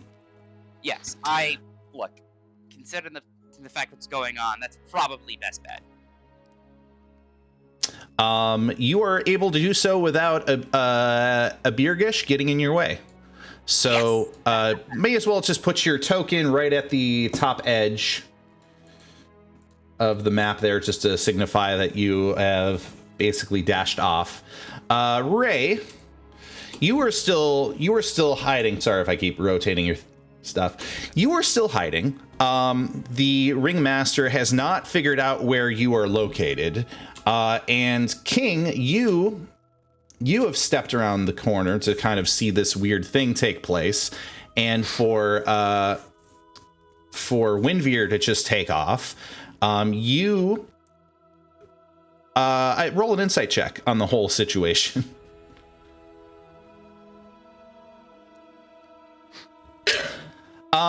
You don't know who this person is. You don't know what Windveer is doing, running off. You don't necessarily know much about, you haven't put two and two together, but it's enough for you to recognize that Ray is hiding for some reason. You don't know why. You don't have the context. Obviously, this ringmaster person doesn't recognize you.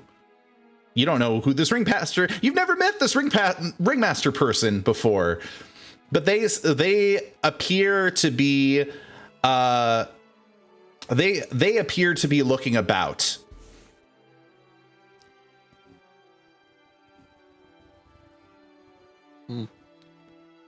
And with that, also, Ray, what's going through your head right now, and what are your plans of action? Well, are you the gonna just ringmaster wait him doesn't out? know Sorry. who I am. That's okay. He doesn't know who I am. He doesn't. My cat's quiet now. So Ray is gonna actually, while when Mir's having his moment and casting his spells, she's gonna try and sneak out from the bush on the other side after seeing Kang. And when she's just on the street, she's gonna pretend to be just a normal passerby and just oh, hey King, come on, we're over this way, because he doesn't know who the hell I am, that I have his cat. So okay, just gonna do a little move out there. And you're gonna try to move north. Is that the idea? Yeah, just to kind of get out that way. I'm not moving that way, just in case, and just. Okay. Hey, King, come on. It's good to see you, alive and well. You're not going to believe what I just went through. Yeah, we can walk and talk. I'm also bleeding profusely. Yeah, I'll deal with it in a second, but walk and talk. I'm glad I'm not alone anymore. Oh, I'm gonna give him a little pat on the head, and I'm going to drag him away.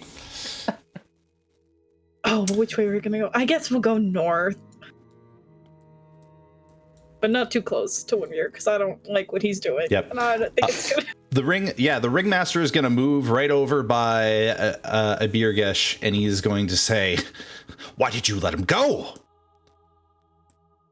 I just didn't really see the point. It's you imbecile! And the ringmaster is actually going to slap a Birgesh across the face, and he's going to say, "Do you understand how much I paid for that creature? Do you realize how much money it could make me back by seeing it to its adulthood and showing it off to the world? Do you not realize the amount of money I'm out? Go and get that half-elf." And then Birgesh grumbles, and he's like, "Fine." And he begins to sort of just kind of move in the same direction, obviously at a lot less of a rushed pace. This would be enough for you two to recognize. The ringmaster is going to just kind of start bumbling in the same direction. And as you are sort of kind of standing and witnessing this, I'd say you are as you are perceiving around you, Ray, please roll a perception check.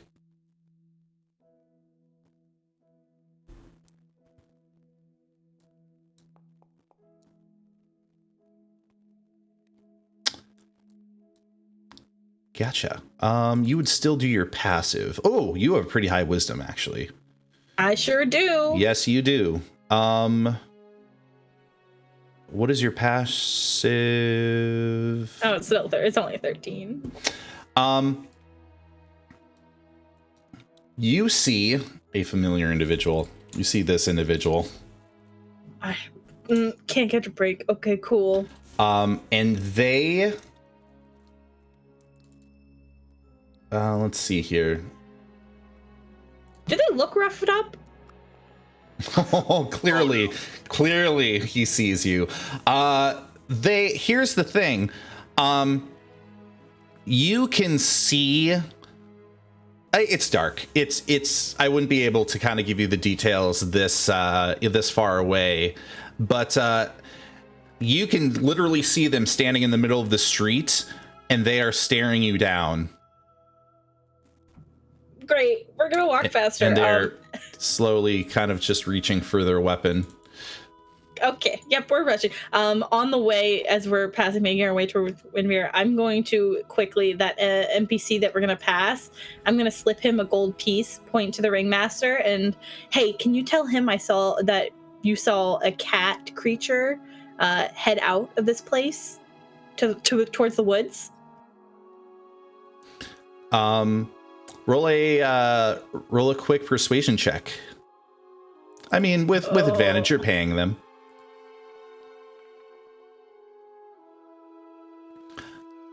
I think 14 is going to be significant enough. This individual is going to look down at the gold piece and is going to look up and is going to nod and wink knowingly, and they're going to run over and say, hey, you looking for a little kitten? Is that what you're looking for? And then the ringmaster is going to be like, yes. Did you see something? It's like, Oh yeah. I saw this kitten, and he was heading out over in this direction. Yeah, succeeds on his deception check. He's like, well, in which case we can. Thank you very much, sir. I sincerely appreciate it. Here, have this for your trouble. And the ringmaster literally gives him just 2 copper and then pats him on the back. And then he says, okay, run along now. And he's like, hey, screw you, dude. Screw you. And he starts muttering as he walks off. And then the ringmaster's like, Abergash. It's a Beergish. Yes, that's, this way, towards the woods. Come on, we can't lose them now. And they start heading in a completely different direction. And I will make them vanish. Okay, Dragon King and we are moving as far as we can. I'm gonna drink one of the potions as we go. All right. Which potion are you drinking? One of the D4s. Okay. There's one. For canon's sake, you are able to swipe another potion from another stall. And now you have these 2 potions. One of these potions is a clear, shimmering red liquid, which you recognize as a health potion. The other is in the bottle of a health potion. It seems to be a more purplish hue, and it has some black resin in it. I'll take the safer option and go with the red one. Okay. In which case, this is. Oh, I should mention that the one that you grabbed is smaller, is like a tincture, and the one that's a purplish hue is like a larger potion. Typically, a potion is 2d4 plus 2 your hit points back, but if it's a chat granted potion, it's only 1d4. So you're gonna drink the small tincture. Yeah. Okay. Just for some.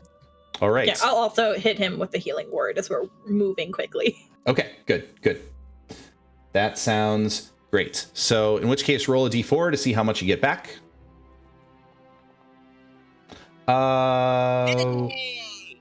Oh, healing word gives you 7 back, and then of course roll your 1d4. Yay, you got 3 back. Hey, that's not bad. That's 10 total. The 10 total. You feel yourself revitalized by an extra 10. Feel free to update your token accordingly. And so let's go back to the Autumn Rock map. This is a bit of a tricky, sticky situation because Winvier is not being well, you're all basically being pursued. You two are following Winvier, a known nasty person is following you two. I would say in this case, how do you plan on approaching the circumstance? I imagine Winvier is just going to run as fast as he can, unless there's anything in particular that anything else that he wants to do. Well, it depends. While I'm running, if I turn back, do I see my companions? If you turn back, say that again. If I turn my head around for a quick second, would I actually be able to see my companions following me? It's pretty dark out, but you could see your companions. They're probably I'd say 70 to 90 feet behind you. All right. So I'm actually gonna do is just wait here for a quick second to catch up my breath again. Just be like, whew. Should lose him for a while.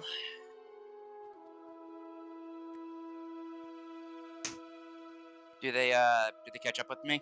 I imagine they catch up with you, Ray and King, as you try to go ahead and follow the trail of Winvier. You see Winvier standing there. I would say you guys are about this far at this point, and you see Winvier standing right at the edge between a couple stalls, trying to gain back some breath. What do you do? Well, we know who's after us. So immediately once we group up, I'm gonna just kind of push him to keep moving, and then I am. Wait, I'm gonna do a thing where I'm going to, which is the right one. So I'm gonna do a Blessing of the Trickster on King. So he is going to have advantage on stealth for an hour. And I'm also going to use my Channel Divinity and make a duplicate of myself. Oh, hello. Okay. Could you read through just the important bits of the Channel Divinity so that we know in what way you're using it and how you want to position it? Yep. So my plan is within the craziness of the night still, with the dark and the crowds of people, to try and specifically make my duplicate move to catch the eye of our pursuer while we are hiding away, in hopes that I can lead them on a wild goose chase. So got it. So I imagine it is within the range of the Channel Divinity. When you come across a fork in the road, you all go one direction while your duplicate goes another direction, kind of like that. Yes. So as soon as there's kind of a chance for us to break apart, so that they can go chase who's very obvious, not obvious to us, trying to be a bait to them, to kind of catch their eye, so we can just scurry along. Okay. In which case, I would say that with you caught up and Winvier caught breath, you all reach this split right here. You all end up moving north, but your duplicate. How many duplicates did you make? Just yourself? I think I can create just a perfect duplicate of myself, and that's it. Okay. Yes, you create a duplicate going southbound, and I therefore will need to thinking here. How should this be approached?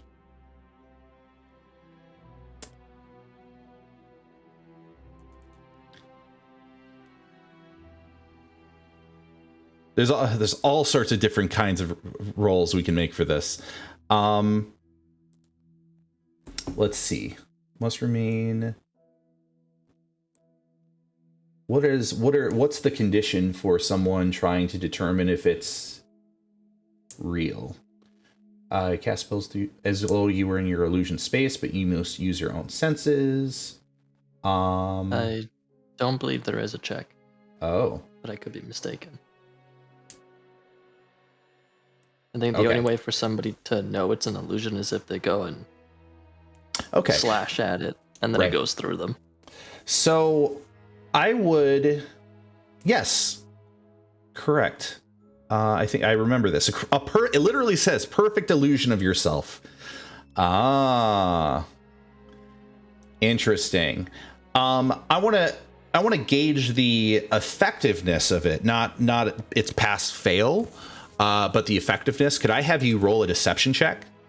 Sure. I believe in you. You can do it. Oh, you left. Could you? Come on. Yours crashed as well? Yeah, what the heck? It's been doing that for me.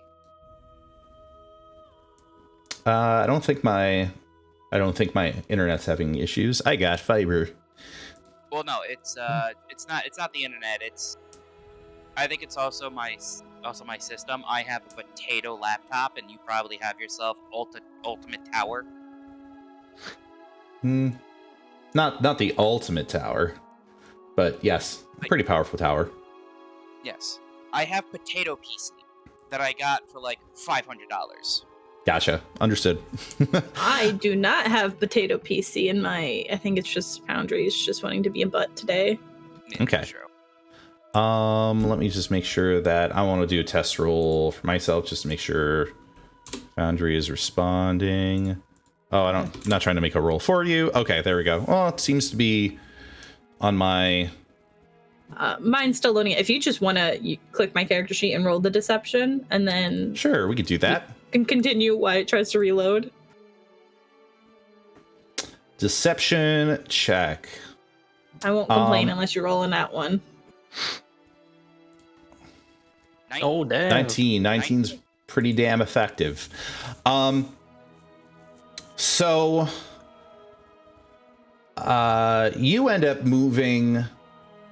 Is it so in sorry. I don't want to keep re-asking questions or whatever, but with you three moving north, are you three is the idea to just split the direction they're going, or are you taking this moment to hide, or are you gonna keep running? I would take this moment to kind of hide, because I don't want to keep the goose chase going, which is why I sent that off. But I don't know what Winrier is on, if he's still on his fast-paced walk. We can hide. Okay. Hiding it is. Hiding it is. In which case, there is a gap between a bunch of stalls. And I think for the most part, since it's a successful deception, all of you can roll a stealth with advantage. It is going to be a pretty low DC, so I wouldn't worry too much. But we'll find out how this goes. 19. 12 is successful, 15 successful. So, Yep, low DC because of the circumstance. So, all three of you end up moving into a particular hiding place. You see this individual run up and then split their attention between one way that you all traveled and the other way that clearly they saw Ray run off to. And you can actually see this individual standing in the middle of the street. And almost as if out of nowhere, right when he is about to run in the direction of Ray's illusion,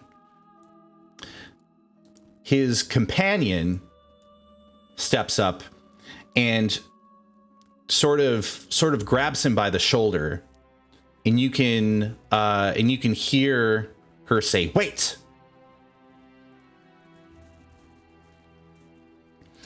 And he turns around and stares directly at his companion.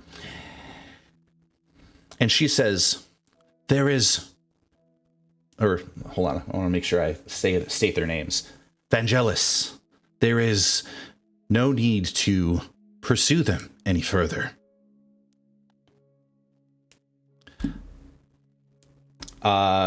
He ends up looking back in that direction and then looking back at her and says, "But they know about us, Lilith. They killed Mordecai." Patience, Vangelis. It does not matter at this point. We know where she is.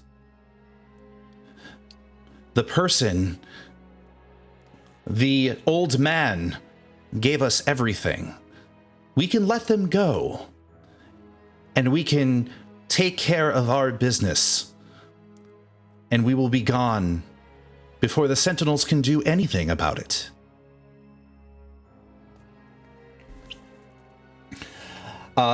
After some conflicted looks back towards the illusory Ray, the individual who was named Vangelis looks back to the individual named Lilith and nods, and they begin, as a matter of fact, heading in the direction that you two were initially planning on going. And interestingly enough, they start heading towards this building. King in particular recognizes, can tell exactly where they're going. Very suspicious. Very suspicious.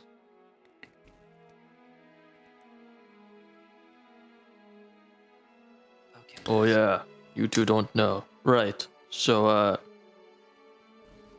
you know how I was taken away from Yes, from a weirdo and all that. Yeah, I was gonna ask you about that in a bit. Once you know.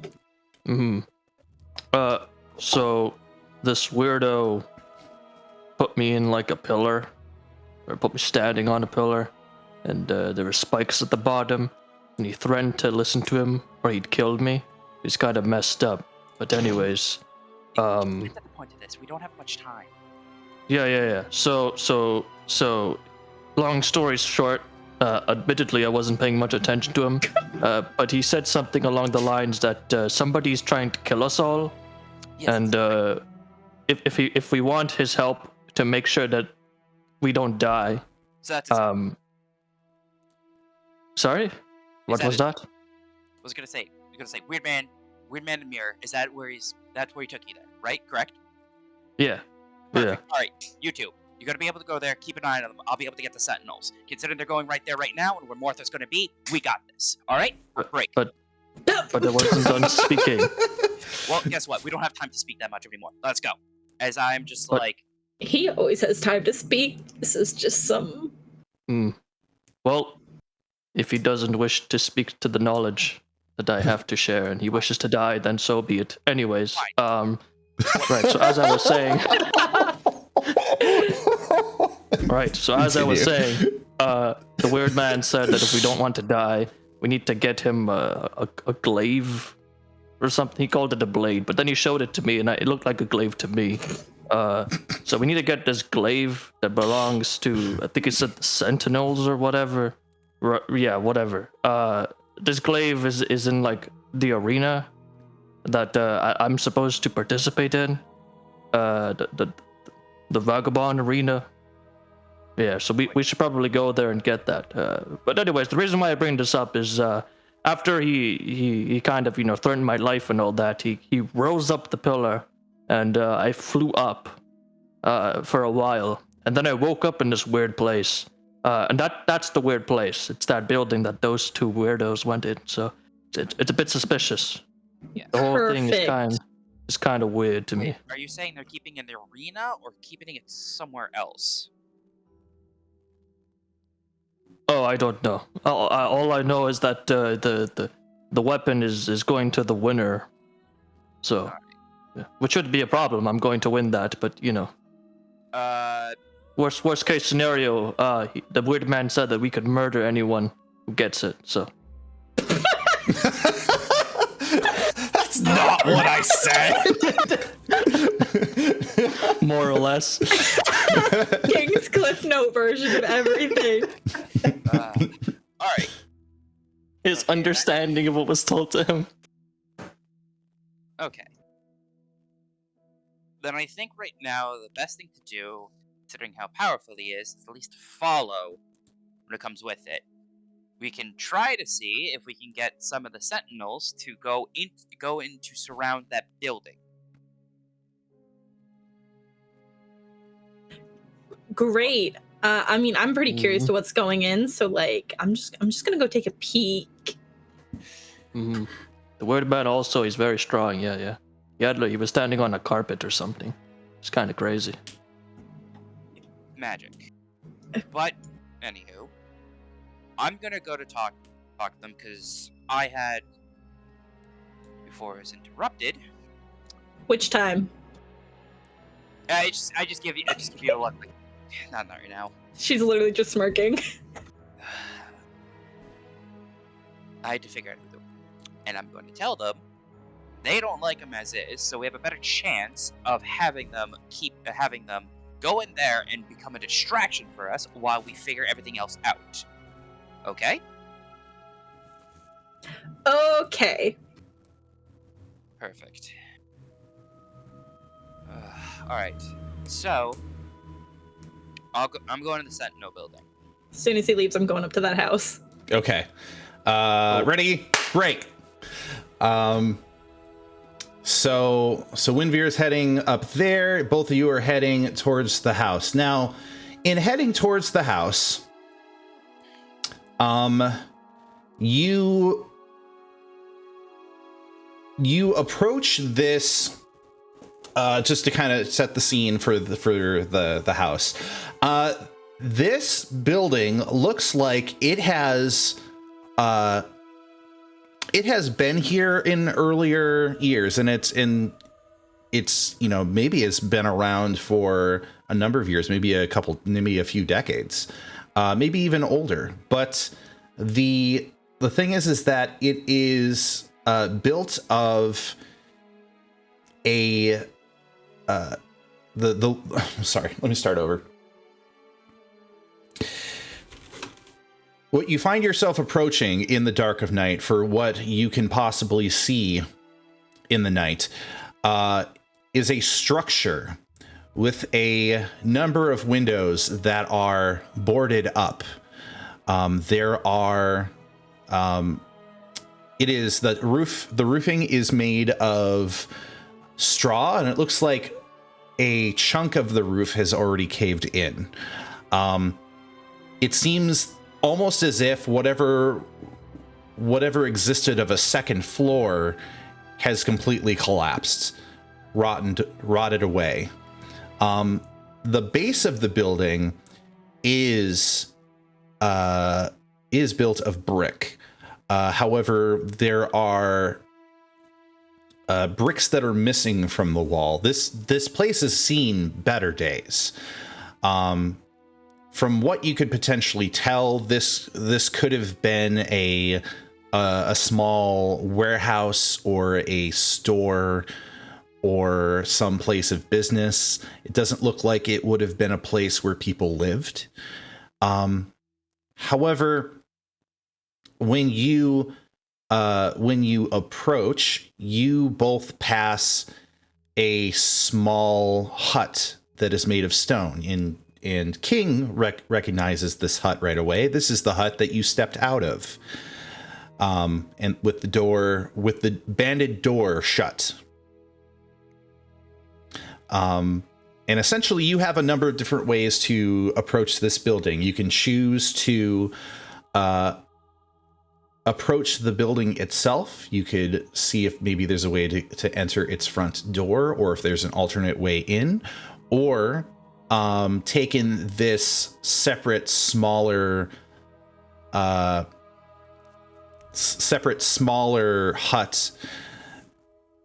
or stone. What do you call a building that is just super small? I'll use the term hut. Taken that there's also this way, what's between the two of you, which entrance do you feel like you want to attempt or take? And if there are any rolls you want to make, feel free to make them. So are we trying to kill them, or? How does King look now? King's looking injured. King has seen better days, but he is much more spry.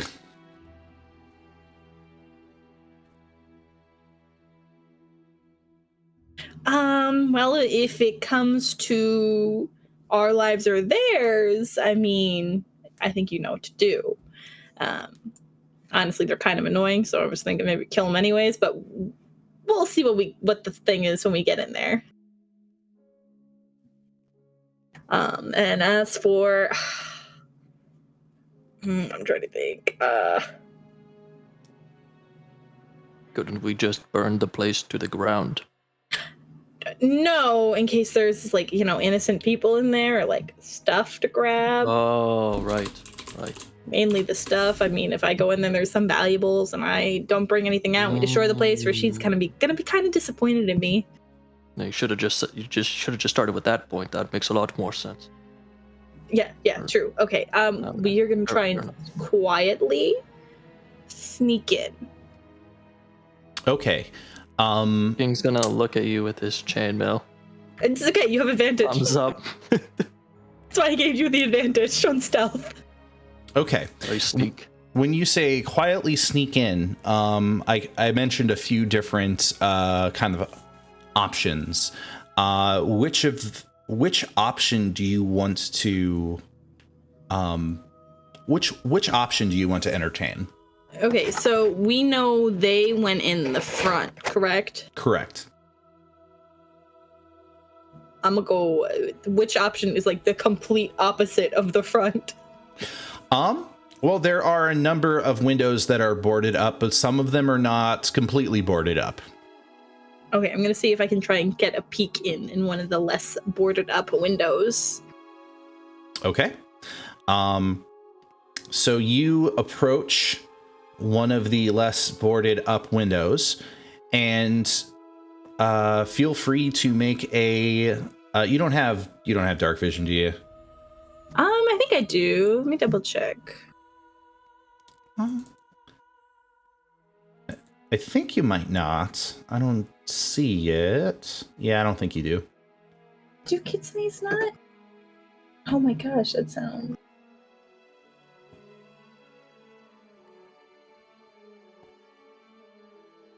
No, I do not believe you have dark vision. Oh my god, I'm almost as bad as a human. Ugh. However, you have somebody with you that has dark vision. I'm a hold up king. Hello.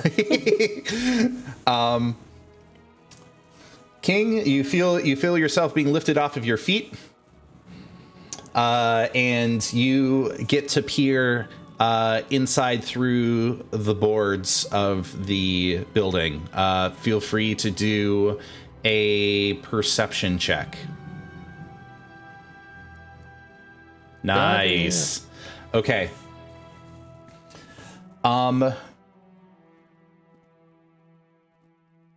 As you look about within the interior of this building, what you end up seeing is a room filled with rotten crates, rotten barrels, broken furniture, a bunch of poles that would be used to would be used to construct some of the lanterns that are typically lining the streets.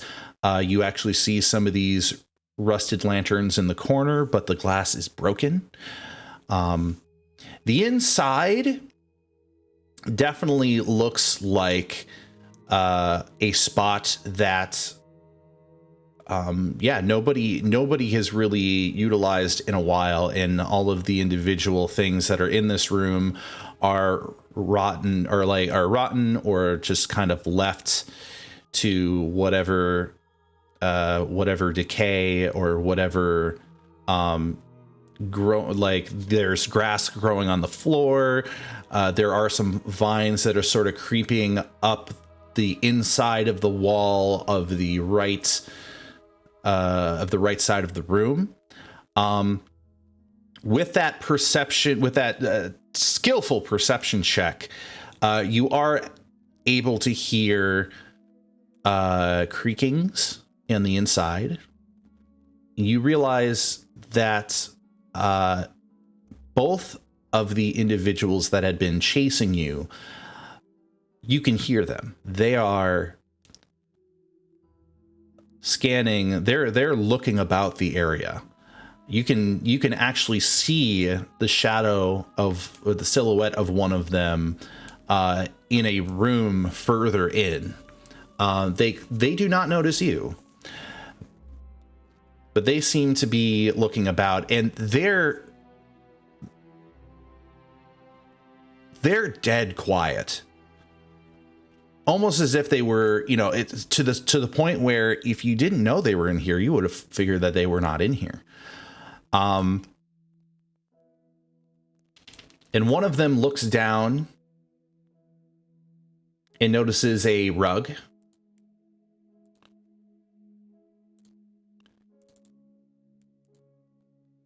And they are going to roll an investigation.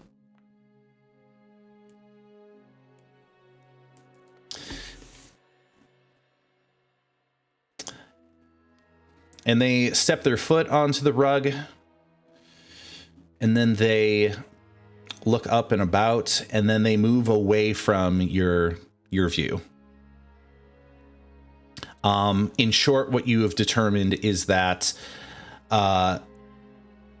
the inside of this building is nothing like the place that you saw previously. You wouldn't even, there's no comparison between the place you were at and this place. It doesn't seem to make much sense to you why they would be in this building in the first place. But if this is the information that they were provided, then something about this building or something about this general area has something to do with the person they're looking for.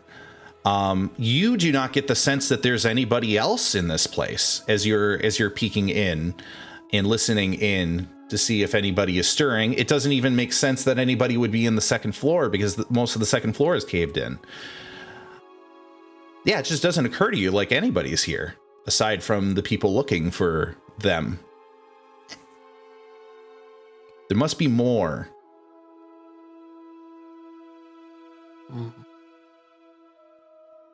They're in here, all right. I don't know why.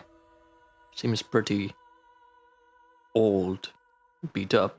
It doesn't look like the place I came through. Yeah.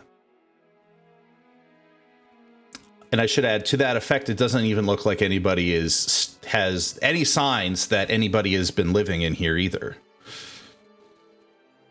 Mm-hmm. I just let Raid know all that. Interesting. I don't see them anymore. They're out of my view.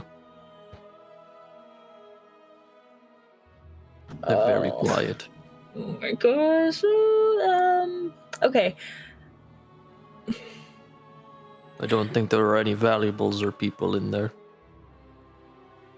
So lighting it up, I think, is still on the table, actually.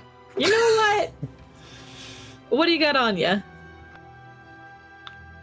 Well, since you've asked. I have torches. And a tinderbox.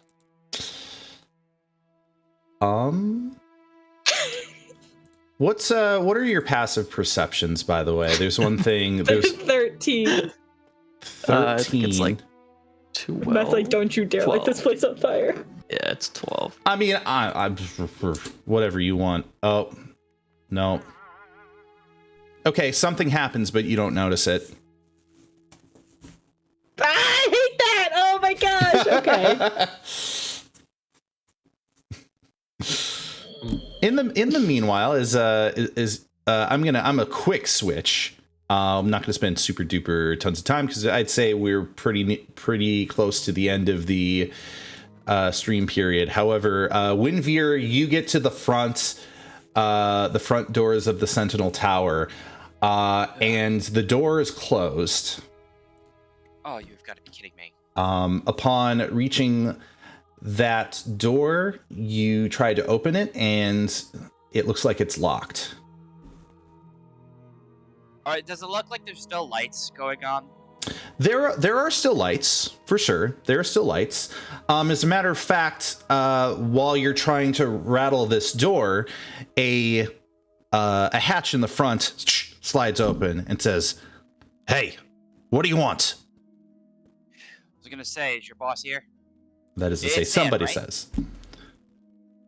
I was gonna say, this is Dan, right? The head of it. This here is not Dan. Okay. I look over and goes, all right.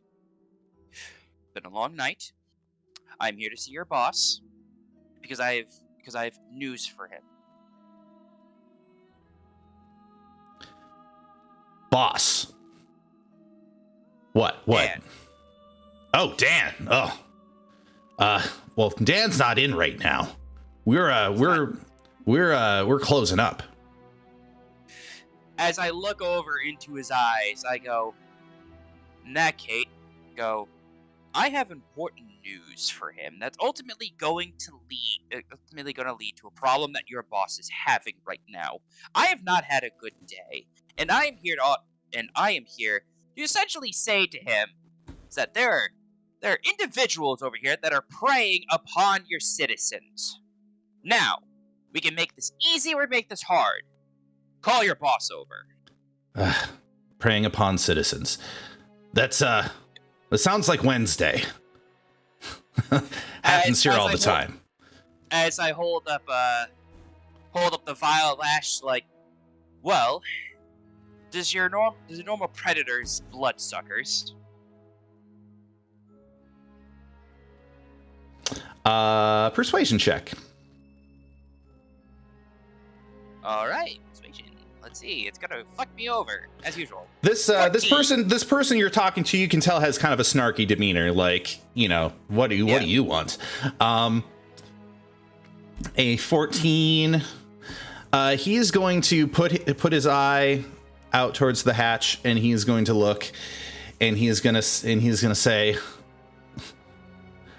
probably some ash you just dug up from some. Probably some ash you just dug up from some bonfire. All right.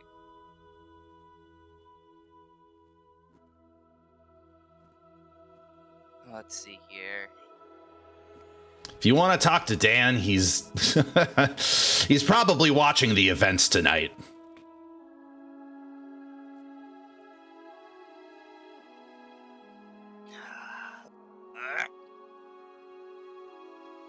What is? We're not going to let an event go to waste, are we? As at this point, let's see. Let's see if should I use it? That's the question. Should you use what? Because I have an ability. Uh-huh. Ability Words of Terror. Words of Terror. What does Words of Terror do? I'm trying to say if I remember correctly. Once for a short rest, you can speak to a humanoid alone for 1 minute and it cause to become frightened of you or another creature of your choice. If it fails its wisdom save for 1 hour until its allies are attacked or damaged. Mm-hmm. So I'm gonna look at him and I'm going to use Words of Terror onto him. Okay. And it's What kind of? It's a wisdom saving throw. yeah, wisdom saving throw. God damn it! Luckily, Nope. he doesn't know. They rolled a 21. He is going to the person at the door, of course, he's going to blink for a moment. And he says, listen, you want to go talk to Dan? He's going to be at the arena.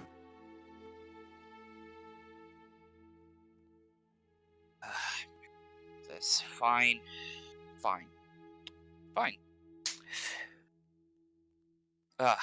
Very well then. You have yourself a good night.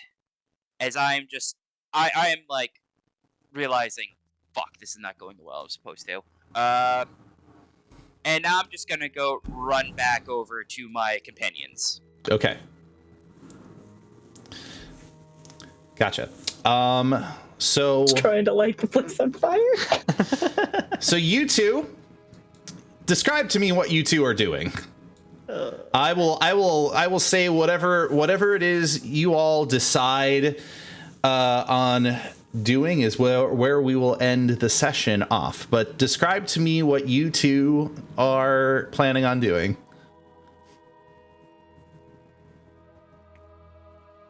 I have a torch and tinderbox ready, and I'm just looking at Ray for confirmation. I'm gonna pull up my torch and tinderbox as well.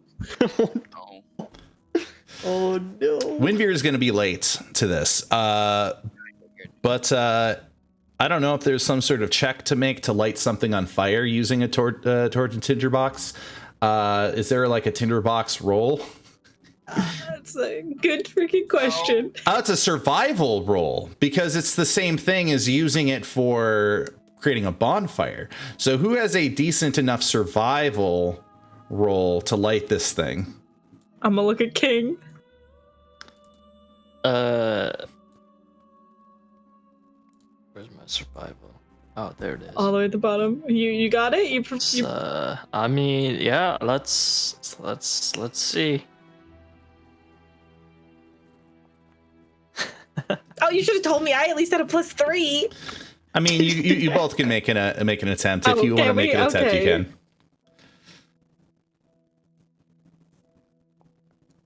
No. That's Okay. That is rough. See, a barrier to lighting things on fire is whether you can actually start the fire in the first place. So both We're of just you crouched down, struggling when Yeah. Windweir comes up. for comedic effect, what ends up happening is Windveer kind of moves around the corner, kind of towards where you two are crouching. Clearly, Windveer can see just a glint of like a spark, like they're trying to light the building on fire. But another thing that Windveer will clearly see is the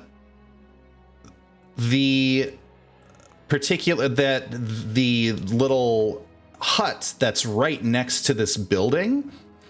The door has swung open. Oh no.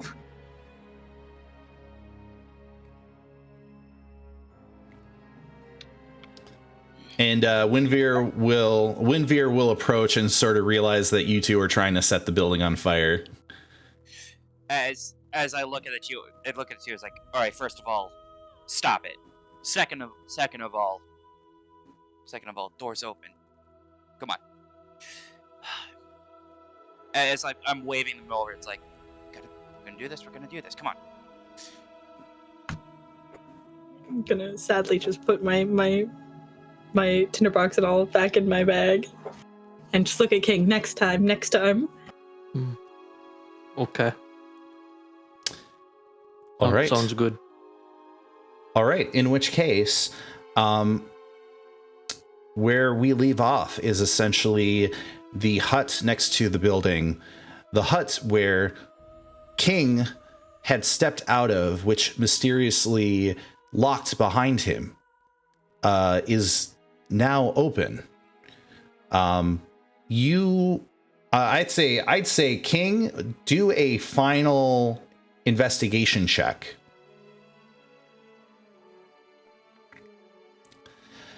$13, it will be enough to tell you that whatever allowed it to lock or unlock is not mechanical, it is magical. And I would say enough to tell that its unlocking had to do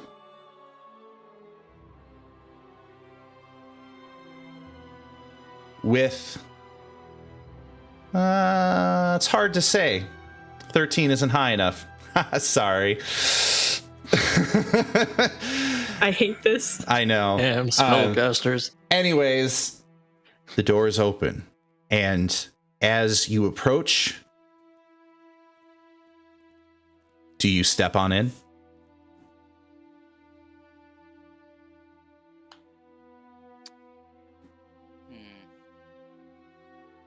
Oh yeah, I'm in. All right. Oh, I guess We're I'm in. also in. All right. Bro, curiosity kills the cats, guys. Well, it's more for the fact it's at this point it's a rescue mission. Yeah. One by one, you step into the stone hut. And as soon as you are all in, the door slams shut and locks behind you. And that Of course. is where we're going to end tonight's session. Beautiful. Yep. So, a number of things happened tonight. A number of little pieces of conversation and trying to flee your enemies. But at this point, what we are aware of now is that these two individuals, clearly of a vampiric nature, are out to seek, as you know, Martha Nisbane.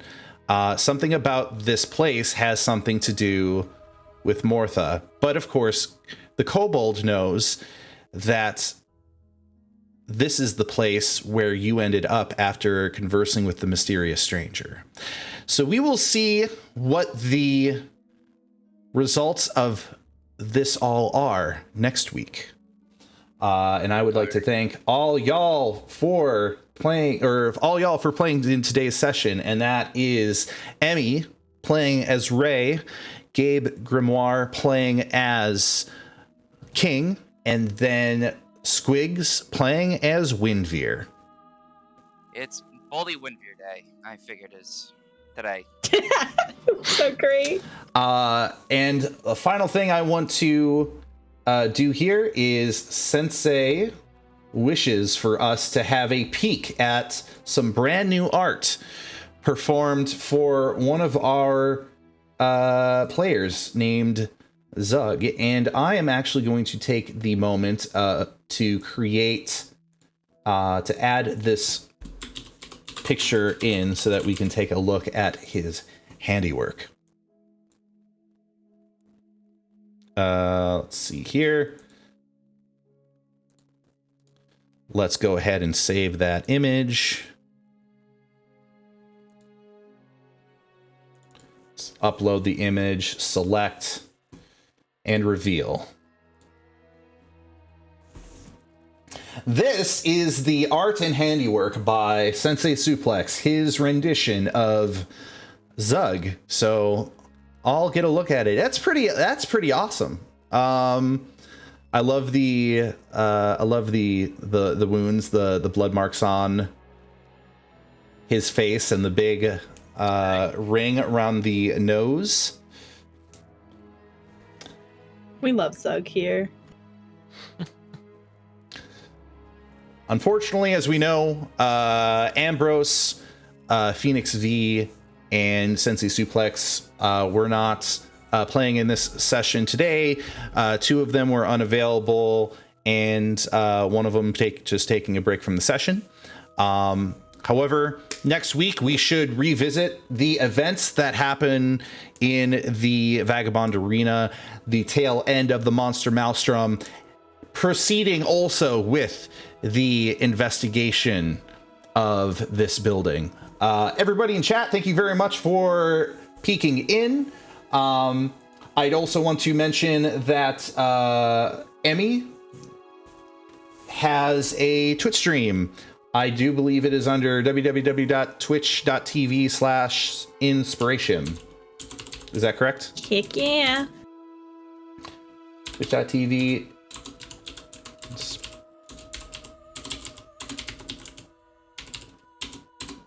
Oh, I want to make sure I don't misspell it. Could you feel free to type it in chat if you could, because I don't want to misspell it.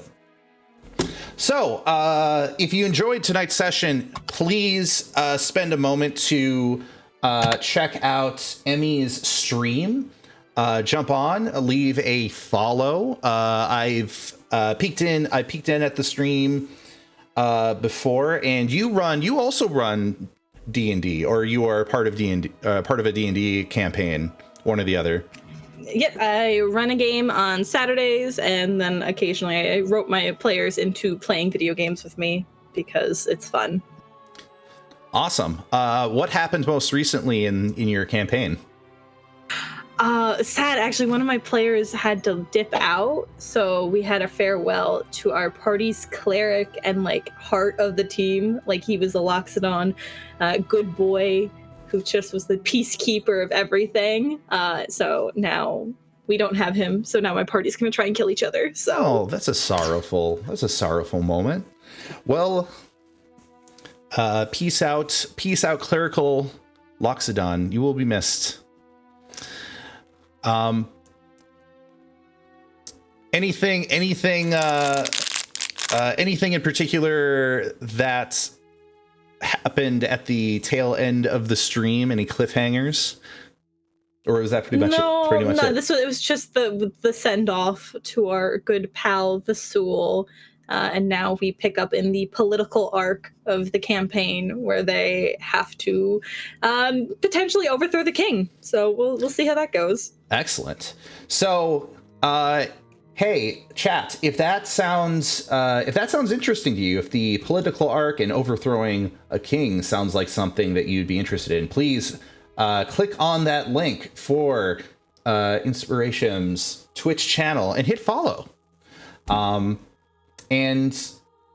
other than that, I don't believe Squigs and Gabe, do you have streams? I forgot. No, I do not.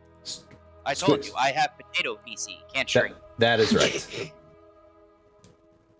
Yeah, I stream, try to stream every week. Also D&D. Also D&D. Hosting a game, playing. Hosting, I DM. Okay. Every Friday, it's 7 p.m. Eastern. Gotcha. So also feel free to throw your link into chat so that chat can check out your stream, follow, say hello. And next week, we should have the full roster of players here. Once again, split between the Vagabond Arena and following up on the mystery of the mysterious stranger and these vampiric pursuers. But we're going to wrap it up. Also, everybody here, this is a stream that is a part of Project Aurora. This is the last time I'm going to put this thing in chat before updating. It's actually supposed to be 16 plus campaigns, not 6. But Project Aurora is a pretty cool project. It's a lot of DMs, it's a lot of players, and it's one playable universe. So if you want to become a player, or become a staff member, or just hang out with the crew while we watch Critical Role this evening in a little more than a half hour, hey, jump in, say hi, and let's have fun. Aside from that, we'll wrap up the stream, and I just want to let you all know it's been a pleasure and a privilege, and I, Chaotic and Writer, will see you in the next episode. Say goodbye, everybody. Bye. Take care. Bye. I need money. We all need money.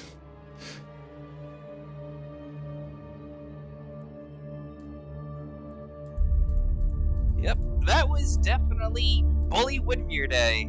Listen, you brought half of that upon yourself. I will not regret a single action. Yeah, you went completely ape there. Hey, love the DMing. As a matter of fact, I'll give you a DM inspiration for going completely ape. Although this will be the one and only time. I want to promise you something, Winveer. This will be the one and only time that I will give you DM inspiration for going ape. It was it was extremely compelling, but I also don't want.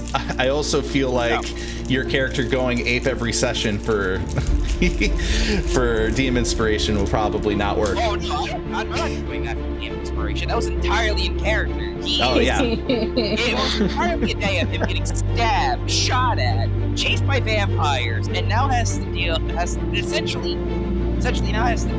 with the ringmaster while also running away from vampires, trying to make sure is that Mortha is still alive.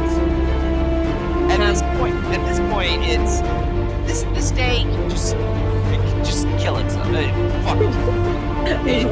King and Ray are just trying to set fire to a building. Well, that's